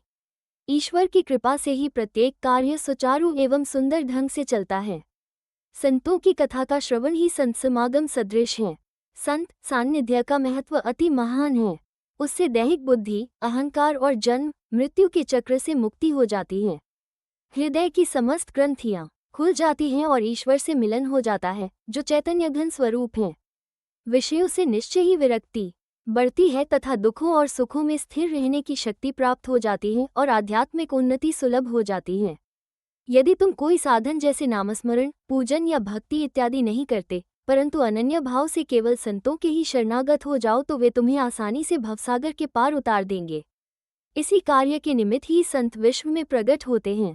पवित्र नदियाँ गंगा, यमुना, गोदावरी, कृष्णा, कावेरी आदि जो संसार के समस्त पापों को धो देती हैं, वे भी सदैव इच्छा करती हैं कि कोई महात्मा अपने चरण स्पर्श से हमें पावन करे। ऐसा संतों का प्रभाव है। गत जन्मों के शुभ कर्मों के फलस्वरूप ही श्री साई चरणों की प्राप्ति संभव है। मैं श्री साई के मोह विनाशक चरणों का ध्यान कर यह अध्याय समाप्त करता हूँ। उनका स्वरूप कितना सुंदर और मनोहर है। मस्जिद के किनारे पर खड़े हुए वे सब भक्तों को उनके कल्याणार्थ ओदी वितरण किया करते हैं। जो इस विश्व को मिथ्या मानकर सदा आत्मानंद में निमग्न रहते थे, ऐसे सच्चिदानंद श्री साई महाराज के चरण कमलों में मेरा बार बार नमस्कार है। श्री सद्गुरु साईनाथार्पणमस्तु। शुभन भवतु। अध्याय 11। सगुण ब्रह्म श्री साई बाबा डॉक्टर पंडित द्वारा पूजन, हाजी सिद्दीकी फाल्के, तत्वों पर नियंत्रण। इस अध्याय में अब हम श्री साई बाबा के सगुण ब्रह्म स्वरूप, उनका पूजन तथा तत्व नियंत्रण का वर्णन करेंगे। सगुण ब्रह्म श्री साई बाबा। ब्रह्म के दो स्वरूप हैं, निर्गुण और सगुण। निर्गुण निराकार है और सगुण साकार है। यद्यपि वे एक ही ब्रह्म के दो रूप हैं, फिर भी किसी को निर्गुण और किसी को सगुण उपासना में दिलचस्पी होती है, जैसा कि गीता का अध्याय 12 में वर्णन किया गया है। सगुण उपासना सरल और श्रेष्ठ है। मनुष्य स्वयं आकार में है, इसीलिए उसे ईश्वर की साकार उपासना स्वभावतः ही सरल है। जब तक कुछ काल सगुण ब्रह्म की उपासना न की जाए, तब तक प्रेम और भक्ति में वृद्धि ही नहीं होती। सगुण उपासना में जैसे जैसे हमारी प्रगति होती जाती है, हम निर्गुण ब्रह्म की ओर अग्रसर होते जाते हैं। इसलिए सगुण उपासना से ही श्री गणेश करना अति उत्तम है। मूर्ति, वेदी, अग्नि, प्रकाश, सूर्य, जल और ब्राह्मण आदि सप्त उपासना की वस्तुएं होते हुए भी सद्गुरु ही इन सब में श्रेष्ठ हैं। श्री साई का स्वरूप आंखों के सम्मुख लाओ, जो वैराग्य की प्रत्यक्ष मूर्ति और अनन्य शरणागत भक्तों के आश्रयदाता हैं। उनके शब्दों में विश्वास लाना ही आसन और उनके पूजन का संकल्प करना ही समस्त इच्छाओं का त्याग है कोई श्री साई बाबा की गणना भगवत भक्त अथवा एक महाभागवत में करते थे या करते हैं, परंतु हम लोगों के लिए तो वे ईश्वरावतार हैं। वे अत्यंत क्षमाशील, शांत, सरल और संतुष्ट थे, जिसकी कोई उपमा ही नहीं दी जा सकती। यद्यपि वे शरीरधारी थे, पर यथार्थ में निर्गुण, निराकार, अनंत और नित्य मुक्त थे। गंगा नदी समुद्र की ओर जाती हुई मार्ग में ग्रीष्म से व्यथित अनेकों प्राणियों को शीतलता पहुंचाकर आनंदित करती, फसलों और वृक्षों को जीवन दान देती और जिस प्रकार प्राणियों की क्षुधा शांत करती है, उसी प्रकार श्री साई संत जीवन व्यतीत करते हुए भी दूसरों को सांत्वना और सुख पहुंचाते हैं। भगवान श्री कृष्ण ने कहा है, संत ही मेरी आत्मा हैं, वे मेरी जीवित प्रतिमा और मेरे ही विशुद्ध रूप हैं। मैं स्वयं वही हूँ। ये अवर्णनीय शक्तियाँ या ईश्वर की शक्ति, जो कि सत, चित और आनंद है, शिरडी में साई रूप में अवतीर्ण हुई थी। श्रुति में ब्रह्म को आनंद कहा गया है। अभी तक यह विषय केवल पुस्तकों में पढ़ते और सुनते थे, परंतु भक्तगण ने शिरडी में इस प्रकार का प्रत्यक्ष आनंद पा लिया है। बाबा सब के आश्रयदाता थे, उन्हें किसी की सहायता की आवश्यकता न थी। उनके बैठने के लिए भक्तगण एक मुलायम आसन और एक बड़ा तकिया लगा देते थे। बाबा भक्तों के भावों का आदर करते और उनकी इच्छानुसार पूजनादि करने देने में किसी प्रकार की आपत्ति न करते थे। कोई इत्र और चंदन लगते, कोई सुपारी, पान और अन्य वस्तुएं भेंट करते और कोई नैवेद्य ही अर्पित करते थे। यद्यपि ऐसा जान पड़ता था कि उनका निवास स्थान शिरडी में है, परंतु वे तो सर्वव्यापक थे। इसका भक्तों ने नित्य प्रति अनुभव किया। ऐसे सर्वव्यापक गुरुदेव के चरणों में मेरा बार बार नमस्कार है। डॉक्टर पंडित की भक्ति। एक बार श्री तात्या नूलकर के मित्र डॉक्टर पंडित बाबा के दर्शनार्थ शिरडी पधारे। बाबा को प्रणाम कर वे मस्जिद में कुछ देर तक बैठे। बाबा ने उन्हें श्री दादा भट्ट केलकर के पास भेजा, जहां पर उनका अच्छा स्वागत हुआ। फिर दादा भट्ट और डॉक्टर पंडित एक साथ पूजन के लिए मस्जिद पहुंचे। दादा भट्ट ने बाबा का पूजन किया। बाबा का पूजन तो प्रायः सभी किया करते थे, परंतु अभी तक उनके शुभ मस्तक पर चंदन लगाने का किसी ने भी साहस नहीं किया था। केवल एक महासाप्ती ही उनके गले में चंदन लगाया करते थे। डॉक्टर पंडित ने पूजन की थाली में से चंदन लेकर बाबा के मस्तक पर त्रिपुंडाकार लगाया। लोगों ने महान आश्चर्य से देखा कि बाबा ने एक शब्द भी नहीं कहा। संध्या समय दादा भट्ट ने बाबा से पूछा, क्या कारण है कि आप दूसरों को तो मस्तक पर चंदन नहीं लगाने देते, परंतु डॉक्टर पंडित को आपने कुछ भी नहीं कहा? बाबा कहने लगे, डॉक्टर पंडित ने मुझे अपने गुरु श्री रघुनाथ महाराज धोपेश्वरकर, जो कि काका पुराणिक के नाम से प्रसिद्ध हैं, के ही समान समझा और अपने गुरु को वे जिस प्रकार चंदन लगाते थे, उसी भावना से उन्होंने मुझे चंदन लगाया। तब मैं कैसे रोक सकता था? पूछने पर डॉक्टर पंडित ने दादा भट्ट से कहा कि मैंने बाबा को अपने गुरु काका पुराणिक के समान जानकर ही उन्हें त्रिपुंडाकार चंदन लगाया है, जिस प्रकार मैं अपने गुरु को सदैव लगाया करता था। यद्यपि बाबा भक्तों को उनकी इच्छानुसार ही पूजन करने देते थे, परंतु कभी कभी तो उनका व्यवहार विचित्र ही हो जाया करता था। जब कभी वे पूजन की थाली फेंककर रुद्रावतार धारण कर लेते, तब उनके समीप जाने का साहस किसी को न हो सकता था। कभी वे भक्तों को झिड़कते और कभी मौन से भी नर्म होकर शांति तथा क्षमा की मूर्ति से प्रतीत होते थे। कभी कभी वे क्रोधावस्था में कंपायमान हो जाते और उनके लाल नेत्र चारों ओर घूमने लगते थे, तथापि उनके अंतःकरण में प्रेम और मात स्नेह का स्रोत बहा ही करता था। भक्तों को बुलाकर वे कहा करते थे कि उन्हें तो कुछ ज्ञात ही नहीं है कि वे कब उन पर क्रोधित हुए। यदि यह संभव हो कि समुद्र नदियों को लौटा दे तो वे भक्तों के कल्याण की भी उपेक्षा कर सकते हैं। वे तो भक्तों के समीप ही रहते हैं और जब भक्त उन्हें पुकारते हैं तो वे तुरंत ही उपस्थित हो जाते हैं। वे तो सदा भक्तों के प्रेम के भूखे हैं। श्री साई सच्चरित्र हाजी सिद्दीक फाल्के। यह कोई नहीं कह सकता था कि कब श्री साई बाबा अपने भक्त को अपना कृपापात्र बना लेंगे। यह उनकी इच्छा पर निर्भर था। हाजी सिद्दीक फाल्के की कथा इसी का उदाहरण है। कल्याण निवासी एक यवन, जिनका नाम सिद्दीक फाल्के था, मक्का शरीफ की हज करने के बाद शिरडी आए। वे चावड़ी में उत्तर की ओर रहने लगे। वे मस्जिद के सामने खुले आंगन में बैठा करते थे। बाबा ने उन्हें 9 माह तक मस्जिद में प्रविष्ट होने की आज्ञा न दी और न ही मस्जिद की सीढ़ी चढ़ने दी। फाल्के बहुत निराश हुए और कुछ निर्णय न कर सके कि कौन सा उपाय काम में लाए। लोगों ने उन्हें सलाह दी कि आशा न त्यागो, श्यामा श्री साई बाबा के अंतरंग भक्त हैं, तुम उनके ही द्वारा बाबा के पास पहुंचने का प्रयत्न करो। जिस प्रकार भगवान शंकर के पास पहुंचने के लिए नंदी के पास जाना आवश्यक होता है, उसी प्रकार बाबा के पास भी श्यामा के द्वारा ही पहुंचना चाहिए। फाल्के को यह विचार उचित प्रतीत हुआ और उन्होंने श्यामा से सहायता की प्रार्थना की। श्यामा ने भी आश्वासन दे दिया और अवसर पाकर वे बाबा से इस प्रकार बोले कि बाबा, आप उस बूढ़े हाजी को मस्जिद में किस कारण नहीं आने देते?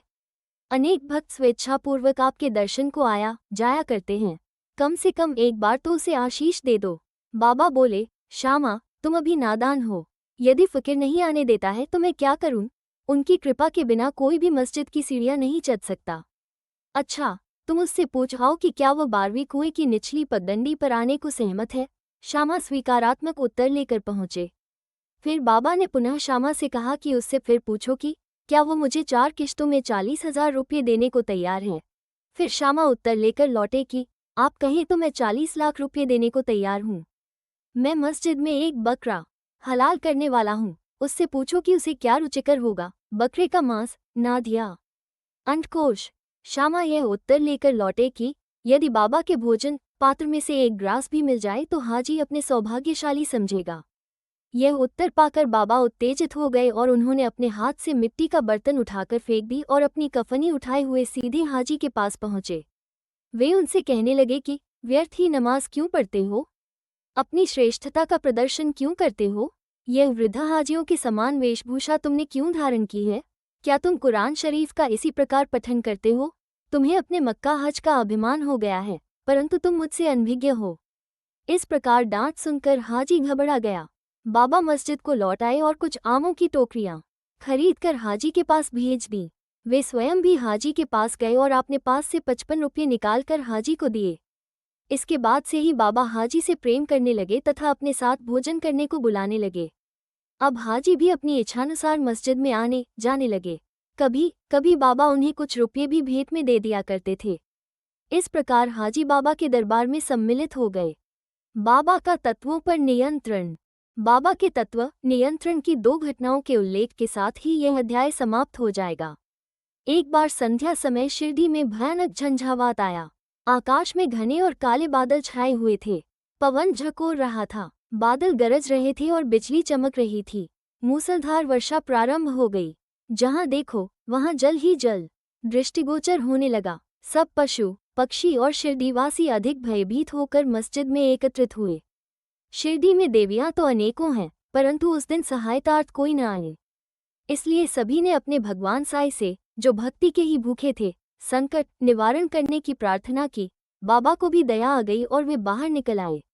मस्जिद के समीप खड़े होकर उन्होंने बादलों की ओर दृष्टि कर गरजते हुए शब्दों में कहा कि बस शांत हो जाओ। कुछ समय के बाद ही वर्षा का जोर कम हो गया और पवन मंद पड़ गई तथा आंधी भी शांत हो गई। आकाश में चंद्रदेव उदित हो गए।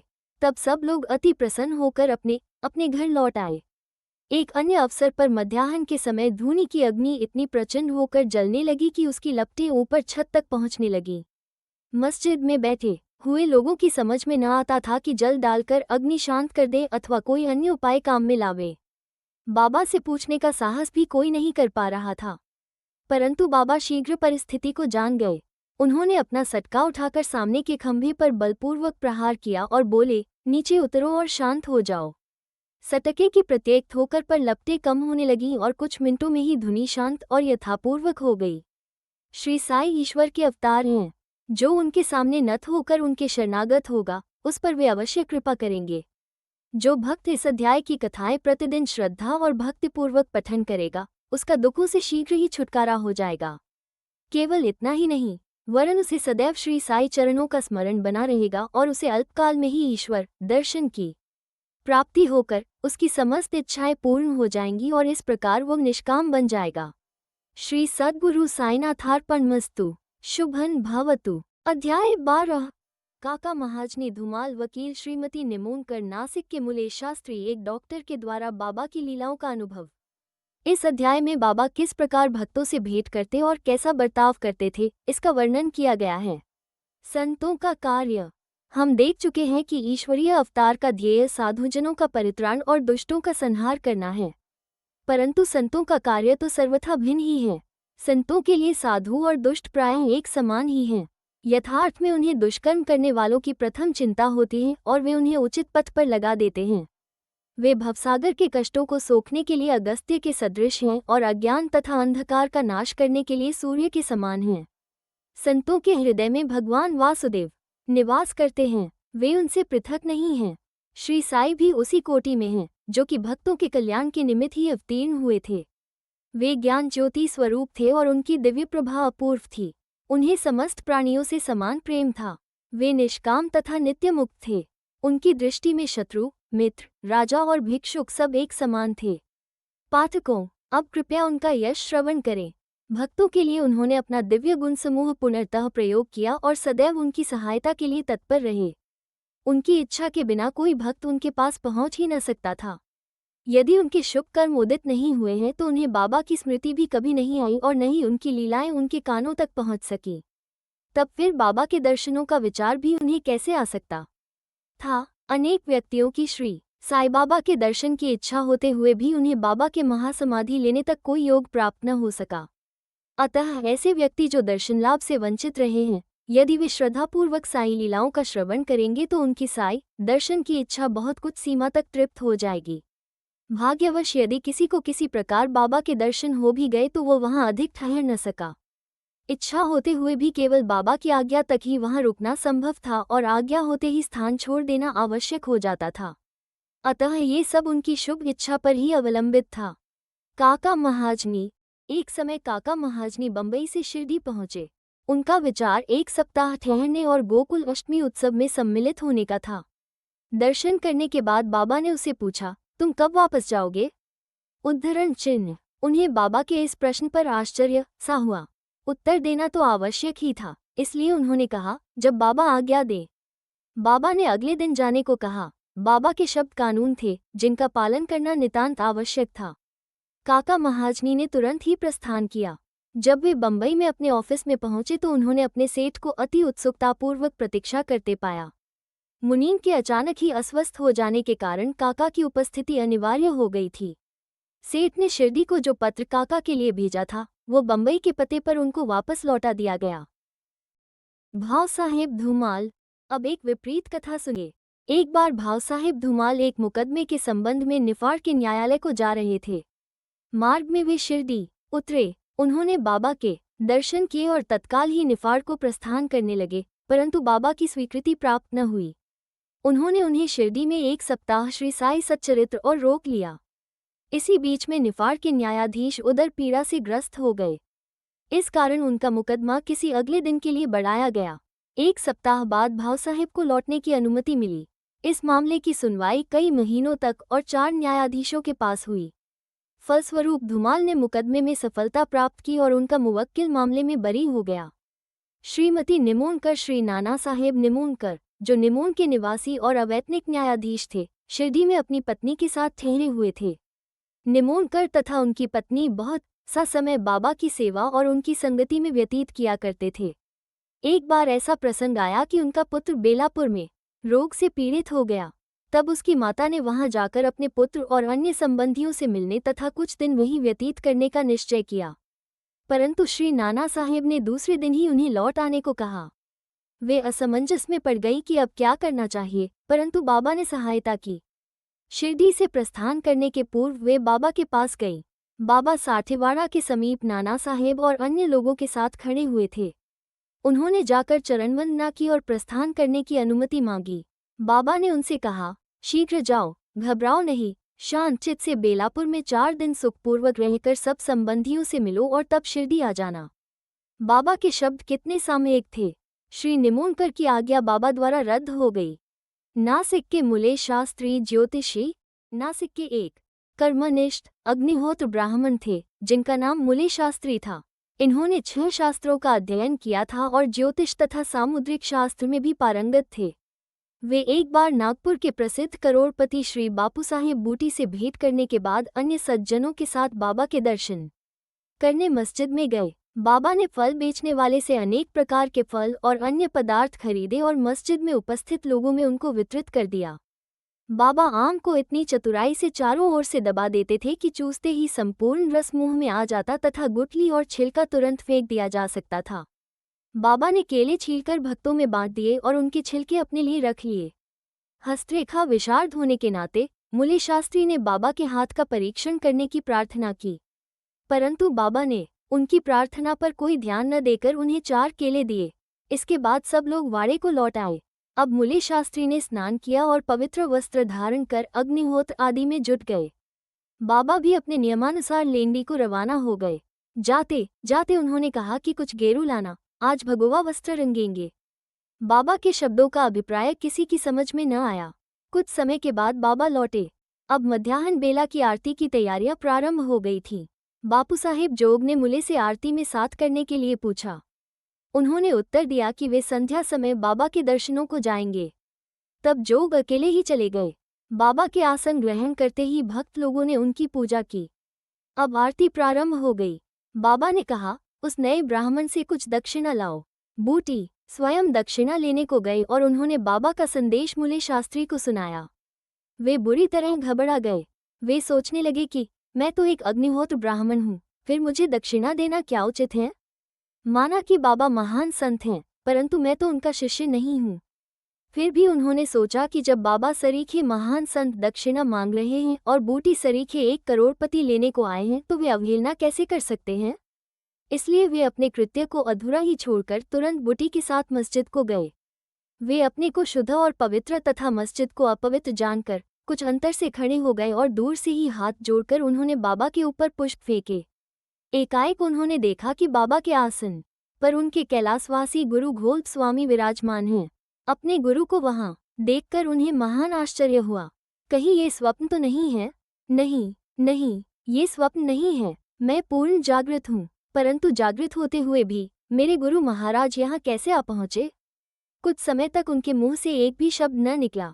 उन्होंने अपने को चिकोटी ली और पुनः विचार किया, परंतु वे निर्णय न कर सके कि कैलाशवासी घोल स्वामी मस्जिद में कैसे आ पहुंचे। फिर सब संदेह दूर करके वे आगे बढ़े और गुरु के चरणों पर गिर हाथ जोड़कर स्तुति करने लगे। दूसरे भक्त तो बाबा की आरती गा रहे थे, परंतु मुले शास्त्री अपने गुरु के नाम की ही गर्जना कर रहे थे। फिर सब जाति पाति का अहंकार तथा पवित्रता और अपवित्रता की कल्पना त्याग कर वे गुरु के श्री चरणों पर पुनः गिर पड़े। उन्होंने आंखें मूंद ली, परंतु खड़े होकर जब उन्होंने आंखें खोली तो बाबा को दक्षिणा मांगते हुए देखा। बाबा का आनंद स्वरूप और उनकी अनिर्वचनीय शक्ति देख मुले शास्त्री आत्मस्मृत हो गए। उनके हर्ष का पारावार न रहा। उनकी आंखें अश्रुपूरित होते हुए प्रसन्नता से नाच रही थीं। उन्होंने बाबा को पुनः नमस्कार किया और दक्षिणा दी। मुले शास्त्री कहने लगे कि मेरे सब संशय दूर हो गए। आज मुझे अपने गुरु के दर्शन हुए। बाबा की यह अद्भुत लीला देखकर सब भक्त और मुले शास्त्री द्रवित हो गए।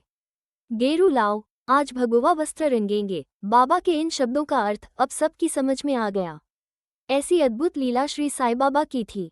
डॉक्टर। एक समय एक मामलतदार अपने एक डॉक्टर मित्र के साथ शिरडी पधारे। डॉक्टर का कहना था कि मेरे इष्ट श्री राम हैं, मैं किसी यवन को मस्तक न नमाऊंगा। अतः वे शिरडी जाने में असहमत थे। मामलतदार ने समझाया कि तुम्हें नमन करने को कोई बाध्य न करेगा और न ही तुम्हें कोई ऐसा करने को कहेगा, अतः मेरे साथ चलो, आनंद रहेगा। वे शिरडी पहुंचे और बाबा के दर्शन को गए, परंतु डॉक्टर को ही सबसे आगे जाते देख और बाबा की प्रथम चरण वंदना करते देख सबको बड़ा विस्मय हुआ। लोगों ने डॉक्टर से अपना निश्चय बदलने और इस भांति एक यवन को दंडवत करने का कारण पूछा। डॉक्टर ने बतलाया कि बाबा के स्थान पर उन्हें अपने प्रिय इष्ट देव श्रीराम के दर्शन हुए और इसलिए उन्होंने नमस्कार किया। जब वे ऐसा कह रहे थे तभी उन्हें साईं बाबा का रूप पुनः दिखने लगा। वे आश्चर्यचकित होकर बोले, क्या ये स्वप्न है? ये यवन कैसे हो सकते हैं? अरे अरे, ये तो पूर्ण योग अवतार हैं। दूसरे दिन से उन्होंने उपवास करना प्रारंभ कर दिया। उन्होंने प्रतिज्ञा की कि जब तक बाबा स्वयं बुलाकर आशीर्वाद नहीं देंगे तब तक मस्जिद में कदापि न जाऊंगा। इस प्रकार 3 दिन व्यतीत हो गए। चौथे दिन उनका एक इष्ट मित्र खानदेश से शिरडी आया। वे दोनों मस्जिद में बाबा के दर्शन करने गए। नमस्कार होने के बाद बाबा ने डॉक्टर से पूछा, आपको बुलाने का कष्ट किसने किया? आप यहाँ कैसे पधारे? ये प्रश्न सुनकर डॉक्टर द्रवित हो गए और उसी रात्रि को बाबा ने उन पर कृपा की। डॉक्टर को निद्रा में ही परमानंद का अनुभव हुआ। वे अपने शहर लौट आए तो भी उन्हें 15 दिनों तक वैसा ही अनुभव होता रहा। इस प्रकार उनकी साईं भक्ति कई गुना बढ़ गई। उपर्युक्त कथाओं की शिक्षा विशेषतः मुले शास्त्री की यही है कि हमें अपने गुरु में दृढ़ विश्वास होना चाहिए। अगले अध्याय में बाबा की अन्य लीलाओं का वर्णन होगा। श्री सद्गुरु साईनाथार्पणमस्तु। शुभं भवतु। माया की अभेद्य शक्ति। अध्याय 13। अन्य कई लीलाएं। रोग निवारण भीमाजी पाटिल बाला गणपत दर्जी बापू साहेब बूटी आलंदी स्वामी काका महाजनी हरदा के दत्तोपंत। बाबा के शब्द सदैव संक्षिप्त, अर्थपूर्ण, गूढ़ और विद्वत्तापूर्ण तथा समतोल रहते थे। वे सदा निश्चिंत और निर्भय रहते थे। उनका कथन था कि मैं फकीर हूँ, न तो मेरे स्त्री हैं और न घर द्वार ही। सब चिंताओं का त्याग कर मैं एक ही स्थान पर रहता हूँ। फिर भी माया मुझे कष्ट पहुँचाया करती है। मैं स्वयं को तो भूल चुका हूँ, परंतु माया मुझे नहीं भूलती, क्योंकि वो मुझे अपने चक्र में फंसा लेती है। श्रीहरि की यह माया ब्रह्मादि को भी नहीं छोड़ती, फिर मुझ सरीखे फकीर का तो कहना ही क्या है। परंतु जो हरि की शरण लेंगे वे उनकी कृपा से मायाजाल से मुक्त हो जाएंगे। इस प्रकार बाबा ने माया की शक्ति का परिचय दिया। भगवान श्री कृष्ण भागवत में उद्धव से कहते हैं कि संत मेरे जीवित स्वरूप हैं, और बाबा का भी कहना यही था कि वे भाग्यशाली जिनके समस्त पाप नष्ट होने हों वे ही मेरी उपासना की ओर अग्रसर होते हैं। यदि तुम केवल साई साई का ही स्मरण करोगे तो मैं तुम्हें भवसागर से पार दूंगा।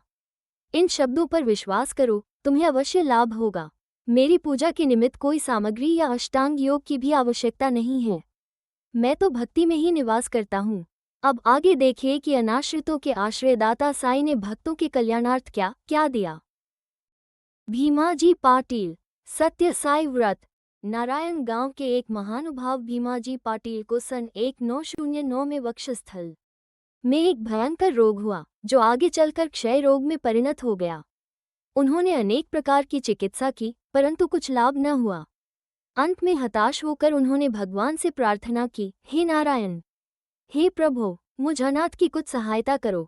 ये तो विदित ही है कि जब हम सुखी रहते हैं तो भगवत स्मरण नहीं करते, परंतु ज्यों ही दुर्भाग्य घेर लेता है, दुर्दिन आते हैं, तभी हमें भगवान की याद आती है।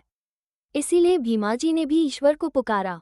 उन्हें विचार आया कि क्यों न साईं बाबा के परम भक्त श्री नाना साहेब चांदोरकर से इस विषय में परामर्श लिया जाए, और इसी हेतु उन्होंने अपनी स्थिति पूर्ण विवरण सहित उनके पास लिख भेजी और उचित मार्गदर्शन के लिए प्रार्थना की। प्रत्युत्तर में श्री नाना साहेब ने लिख दिया कि अब तो केवल एक ही उपाय शेष है, और वो है साईं बाबा के चरणकमलों की शरणागति। नाना साहेब के वचनों पर विश्वास कर उन्होंने शिरडी प्रस्थान की तैयारी की। उन्हें शिरडी में लाया गया और मस्जिद में ले जाकर लिटाया गया। श्री नाना साहेब और श्यामा भी उस समय वहीं उपस्थित थे। बाबा बोले कि ये पूर्व जन्म के बुरे कर्मों का ही फल है, इस कारण मैं इस झंझट में नहीं पड़ना चाहता। ये सुनकर रोगी अत्यंत निराश होकर करुणापूर्ण स्वर में बोला कि मैं बिल्कुल निस्सहाय हूँ और अंतिम आशा लेकर आपके श्री चरणों में आया हूँ। आपसे दया की भीख मांगता हूँ। हे दीनों के शरण, मुझ पर दया करो। इस प्रार्थना से बाबा का हृदय द्रवित हो आया और वे बोले कि अच्छा ठहरो, चिंता न करो, तुम्हारे दुखों का अंत शीघ्र होगा। कोई कितना भी दुखित और पीड़ित क्यों न हो, जैसे ही वह मस्जिद की सीढ़ियों पर पैर रखता है, वो सुखी हो जाता है। मस्जिद का फकीर बहुत दयालु है और वो तुम्हारा रोग भी निर्मूल कर देगा। वो तो सब पर प्रेम और दया रखकर रक्षा करता है। रोगी को हर 5वें मिनट पर खून की उल्टियां हुआ करती थी, परंतु बाबा के समक्ष उसे एक दुख में सुमिरन सब करे, सुख में करे न कोय। जो सुख में सुमिरन करे, दुख काहे को होए, कोई उल्टी न हुई। जिस समय से बाबा ने अपने श्रीमुख से आशा और दयापूर्ण शब्दों में उक्त उद्गार प्रकट किए, उसी समय से रोग ने भी पलटा खाया। बाबा ने रोगी को भीमाबाई के घर में ठहरने को कहा। ये स्थान इस प्रकार के रोगी का सुविधाजनक और स्वास्थ्यप्रद तो न था, फिर भी बाबा की आज्ञा कौन टाल सकता था। वहां पर रहते हुए बाबा ने 2 स्वप्न देकर उसका रोग हरण कर लिया। पहले स्वप्न में रोगी ने देखा कि वो एक विद्यार्थी है और शिक्षक के सामने कविता मुखाग्र न कर सकने के दंडस्वरूप बेतों की मार से असहनीय कष्ट भोग रहा है। दूसरे स्वप्न में उसने देखा कि कोई हृदय पर नीचे से ऊपर और ऊपर से नीचे की ओर पत्थर घुमा रहा है, जिससे उसे असह्य पीड़ा हो रही है। स्वप्न में इस प्रकार कष्ट पाकर वो स्वस्थ हो गया और घर लौट आया। फिर वो कभी कभी शिरडी आता और साईं बाबा की दया का स्मरण कर साष्टांग प्रणाम करता था। बाबा अपने भक्तों से किसी वस्तु की आशा न रखते थे, वे तो केवल स्मरण, दृढ़ निष्ठा और भक्ति के भूखे थे। महाराष्ट्र के लोग प्रतिपक्ष या प्रतिमास सदैव सत्यनारायण का व्रत किया करते हैं, परंतु अपने गांव पहुंचने पर भीमाजी पाटिल ने सत्यनारायण व्रत के स्थान पर एक नया ही सत्य साई व्रत प्रारंभ कर दिया। बाला गणपत दर्जी, एक दूसरे भक्त जिनका नाम बाला गणपत दर्जी था, एक समय जीर्ण ज्वर से पीड़ित हुए। उन्होंने सब प्रकार की दवाइयां और काढ़े लिए, परंतु इनसे कोई लाभ न हुआ। जब ज्वर तिलमात्र भी न घटा तो वे शिरडी दौड़े आए और बाबा के श्रीचरणों की शनि ली। बाबा ने उन्हें विचित्र आदेश दिया कि लक्ष्मी मंदिर के पास जाकर एक काले कुत्ते को थोड़ा सा दही और चावल खिलाओ। वे ये समझ न सके कि इस आदेश का पालन कैसे करें। घर पहुंचकर चावल और दही लेकर वे लक्ष्मी मंदिर पहुंचे, जहां उन्हें एक काला कुत्ता पूंछ हिलाते हुए दिखा। उन्होंने वो चावल और दही उस कुत्ते के सामने रख दिया, जिसे वो तुरंत ही खा गया। इस चरित्र की विशेषता का वर्णन कैसे करूं कि उपर्युक्त उपाय करने मात्र से ही बाला दर्जी का ज्वर हमेशा के लिए जाता रहा। बापू साहेब बूटी, श्रीमान बापू साहेब बूटी एक बार अम्लपित्त के रोग से पीड़ित हुए। उनकी अलमारी में अनेक औषधियां थीं, परंतु कोई भी गुणकारी न हो रही थी। बापू साहेब अम्लपित्त के कारण अति दुर्बल हो गए और उनकी स्थिति इतनी गंभीर हो गई कि वे अब मस्जिद में जाकर बाबा के दर्शन करने में भी असमर्थ थे। बाबा ने उन्हें बुलाकर अपने सम्मुख बिठाया और बोले, सावधान, अब तुम्हें दस्त न लगेंगे। अपनी उंगली उठाकर फिर कहने लगे, उल्टियां भी अवश्य रुक जाएंगी। बाबा ने ऐसी कृपा की कि रोग समूल नष्ट हो गया और बूटी साहेब पूर्ण स्वस्थ हो गए।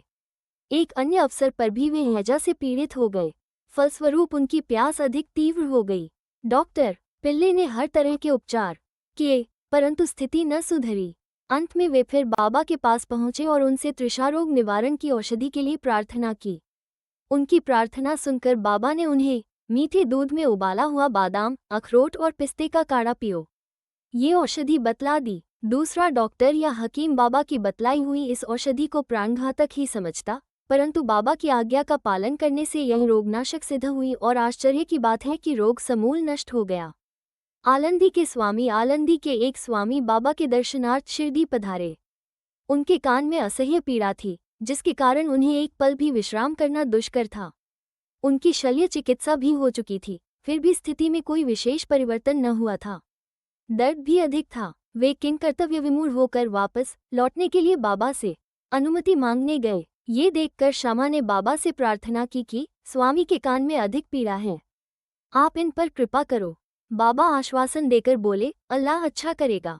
स्वामी जी पुनः वापस लौट गए और 1 सप्ताह के बाद उन्होंने शिरडी पत्र भेजा कि पीड़ा शांत हो गई है, परंतु सूजन अभी पूर्ववत ही है। सूजन दूर हो जाए, इसके लिए वे शल्य चिकित्सा कराने बंबई गए। शल्य चिकित्सा विशेषज्ञ ने जांच करने के बाद कहा कि शल्य चिकित्सा की कोई आवश्यकता नहीं। बाबा के शब्दों का गुणार्थ हम निरे मूर्ख क्या समझे। काका महाजनी नाम के एक अन्य भक्त को अतिसार की बीमारी हो गई। बाबा का सेवा क्रम कहीं टूट न जाए, इस कारण वे 1 लोटा पानी भरकर मस्जिद के एक कोने में रख देते थे, ताकि शंका होने पर शीघ्र ही बाहर जा सके। श्री साईं बाबा को तो सब विदित ही था, फिर भी काका ने बाबा को सूचना इसलिए नहीं दी कि वे रोग से शीघ्र ही मुक्ति पा जाएंगे। मस्जिद में फर्श बनाने की स्वीकृति बाबा से प्राप्त हो ही चुकी थी, परंतु जब कार्य प्रारंभ हुआ तो बाबा क्रोधित हो गए और उत्तेजित होकर चिल्लाने लगे, जिससे भगदड़ मच गई। जैसे ही काका भागने लगे, वैसे ही बाबा ने उन्हें पकड़ लिया और अपने सामने बैठा लिया। इस गड़बड़ी में कोई आदमी मूंगफली की एक छोटी थैली वहां भूल गया। बाबा ने 1 मुट्ठी मूंगफली उसमें से निकाली और छील कर दाने काका को खाने के लिए दे दिए। क्रोधित होना, मूंगफली छीलना और उन्हें काका को खिलाना, ये सब कार्य एक साथ ही चलने लगा। स्वयं बाबा ने भी उसमें से कुछ मूंगफली खाई। जब थैली खाली हो गई तो बाबा ने कहा कि मुझे प्यास लगी है, जाकर थोड़ा जल ले आओ। काका एक घड़ा पानी भर लाए और दोनों ने उसमें से पानी पिया। फिर बाबा बोले कि अब तुम्हारा अतिसार रोग दूर हो गया, तुम अपने फर्श के कार्य की देखभाल कर सकते हो। थोड़े ही समय में भागे हुए लोग भी लौट आए।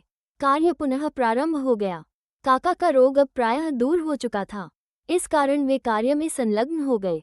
क्या मूंगफली अतिसार रोग की औषधि है? इसका उत्तर कौन दे? वर्तमान चिकित्सा प्रणाली के अनुसार तो मूंगफली से अतिसार में वृद्धि ही होती है, न कि मुक्ति। इस विषय में सदैव की भांति बाबा के श्री वचन ही औषधि स्वरूप थे। हरदा के दत्तोक्त। हरदा के एक सज्जन, जिनका नाम श्री दत्तोक्त था, 14 वर्ष से उदर रोग से पीड़ित थे। किसी भी औषधि से उन्हें लाभ न हुआ। अचानक कहीं से बाबा की कीर्ति उनके कानों में पड़ी कि उनकी दृष्टि मात्र से ही रोगी स्वस्थ हो जाते हैं। अतः वे शिरडी आए और बाबा के चरणों की शरण ली। बाबा ने प्रेम दृष्टि से उनकी ओर देखकर आशीर्वाद देकर अपना वरदहस्त उनके मस्तक पर रखा। आशीष और उदी प्राप्त कर वे स्वस्थ हो गए तथा भविष्य में उन्हें फिर कोई पीड़ा न हुई।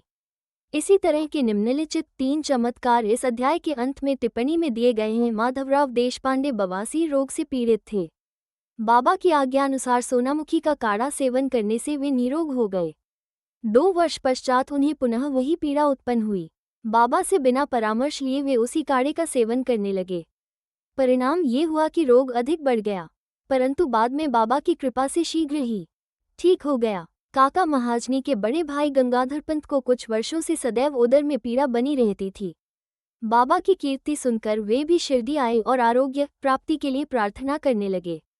बाबा ने उनके उदर को स्पर्श कर कहा, अल्लाह अच्छा करेगा।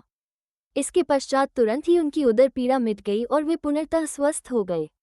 3 श्री नाना साहेब चांदोरकर को भी एक बार उदर में बहुत पीड़ा होने लगी। वे दिन रात मछली के समान तड़पने लगे। डॉक्टरों ने अनेक उपचार किए, परंतु कोई परिणाम न निकला। अंत में वे बाबा की शरण में आए। बाबा ने उन्हें घी के साथ बर्फी खाने आज्ञा दी। इस औषधि के सेवन से वे पूर्ण स्वस्थ हो गए। इन सब कथाओं से यही प्रतीत होता है कि सच्ची औषधि जिससे अनेकों को स्वास्थ्य लाभ हुआ, वो बाबा के केवल श्रीमुख से उच्चारित वचनों एवं उनकी कृपा का ही प्रभाव था। श्री सद्गुरु साईनाथार्पणमस्तु। शुभं भवतु।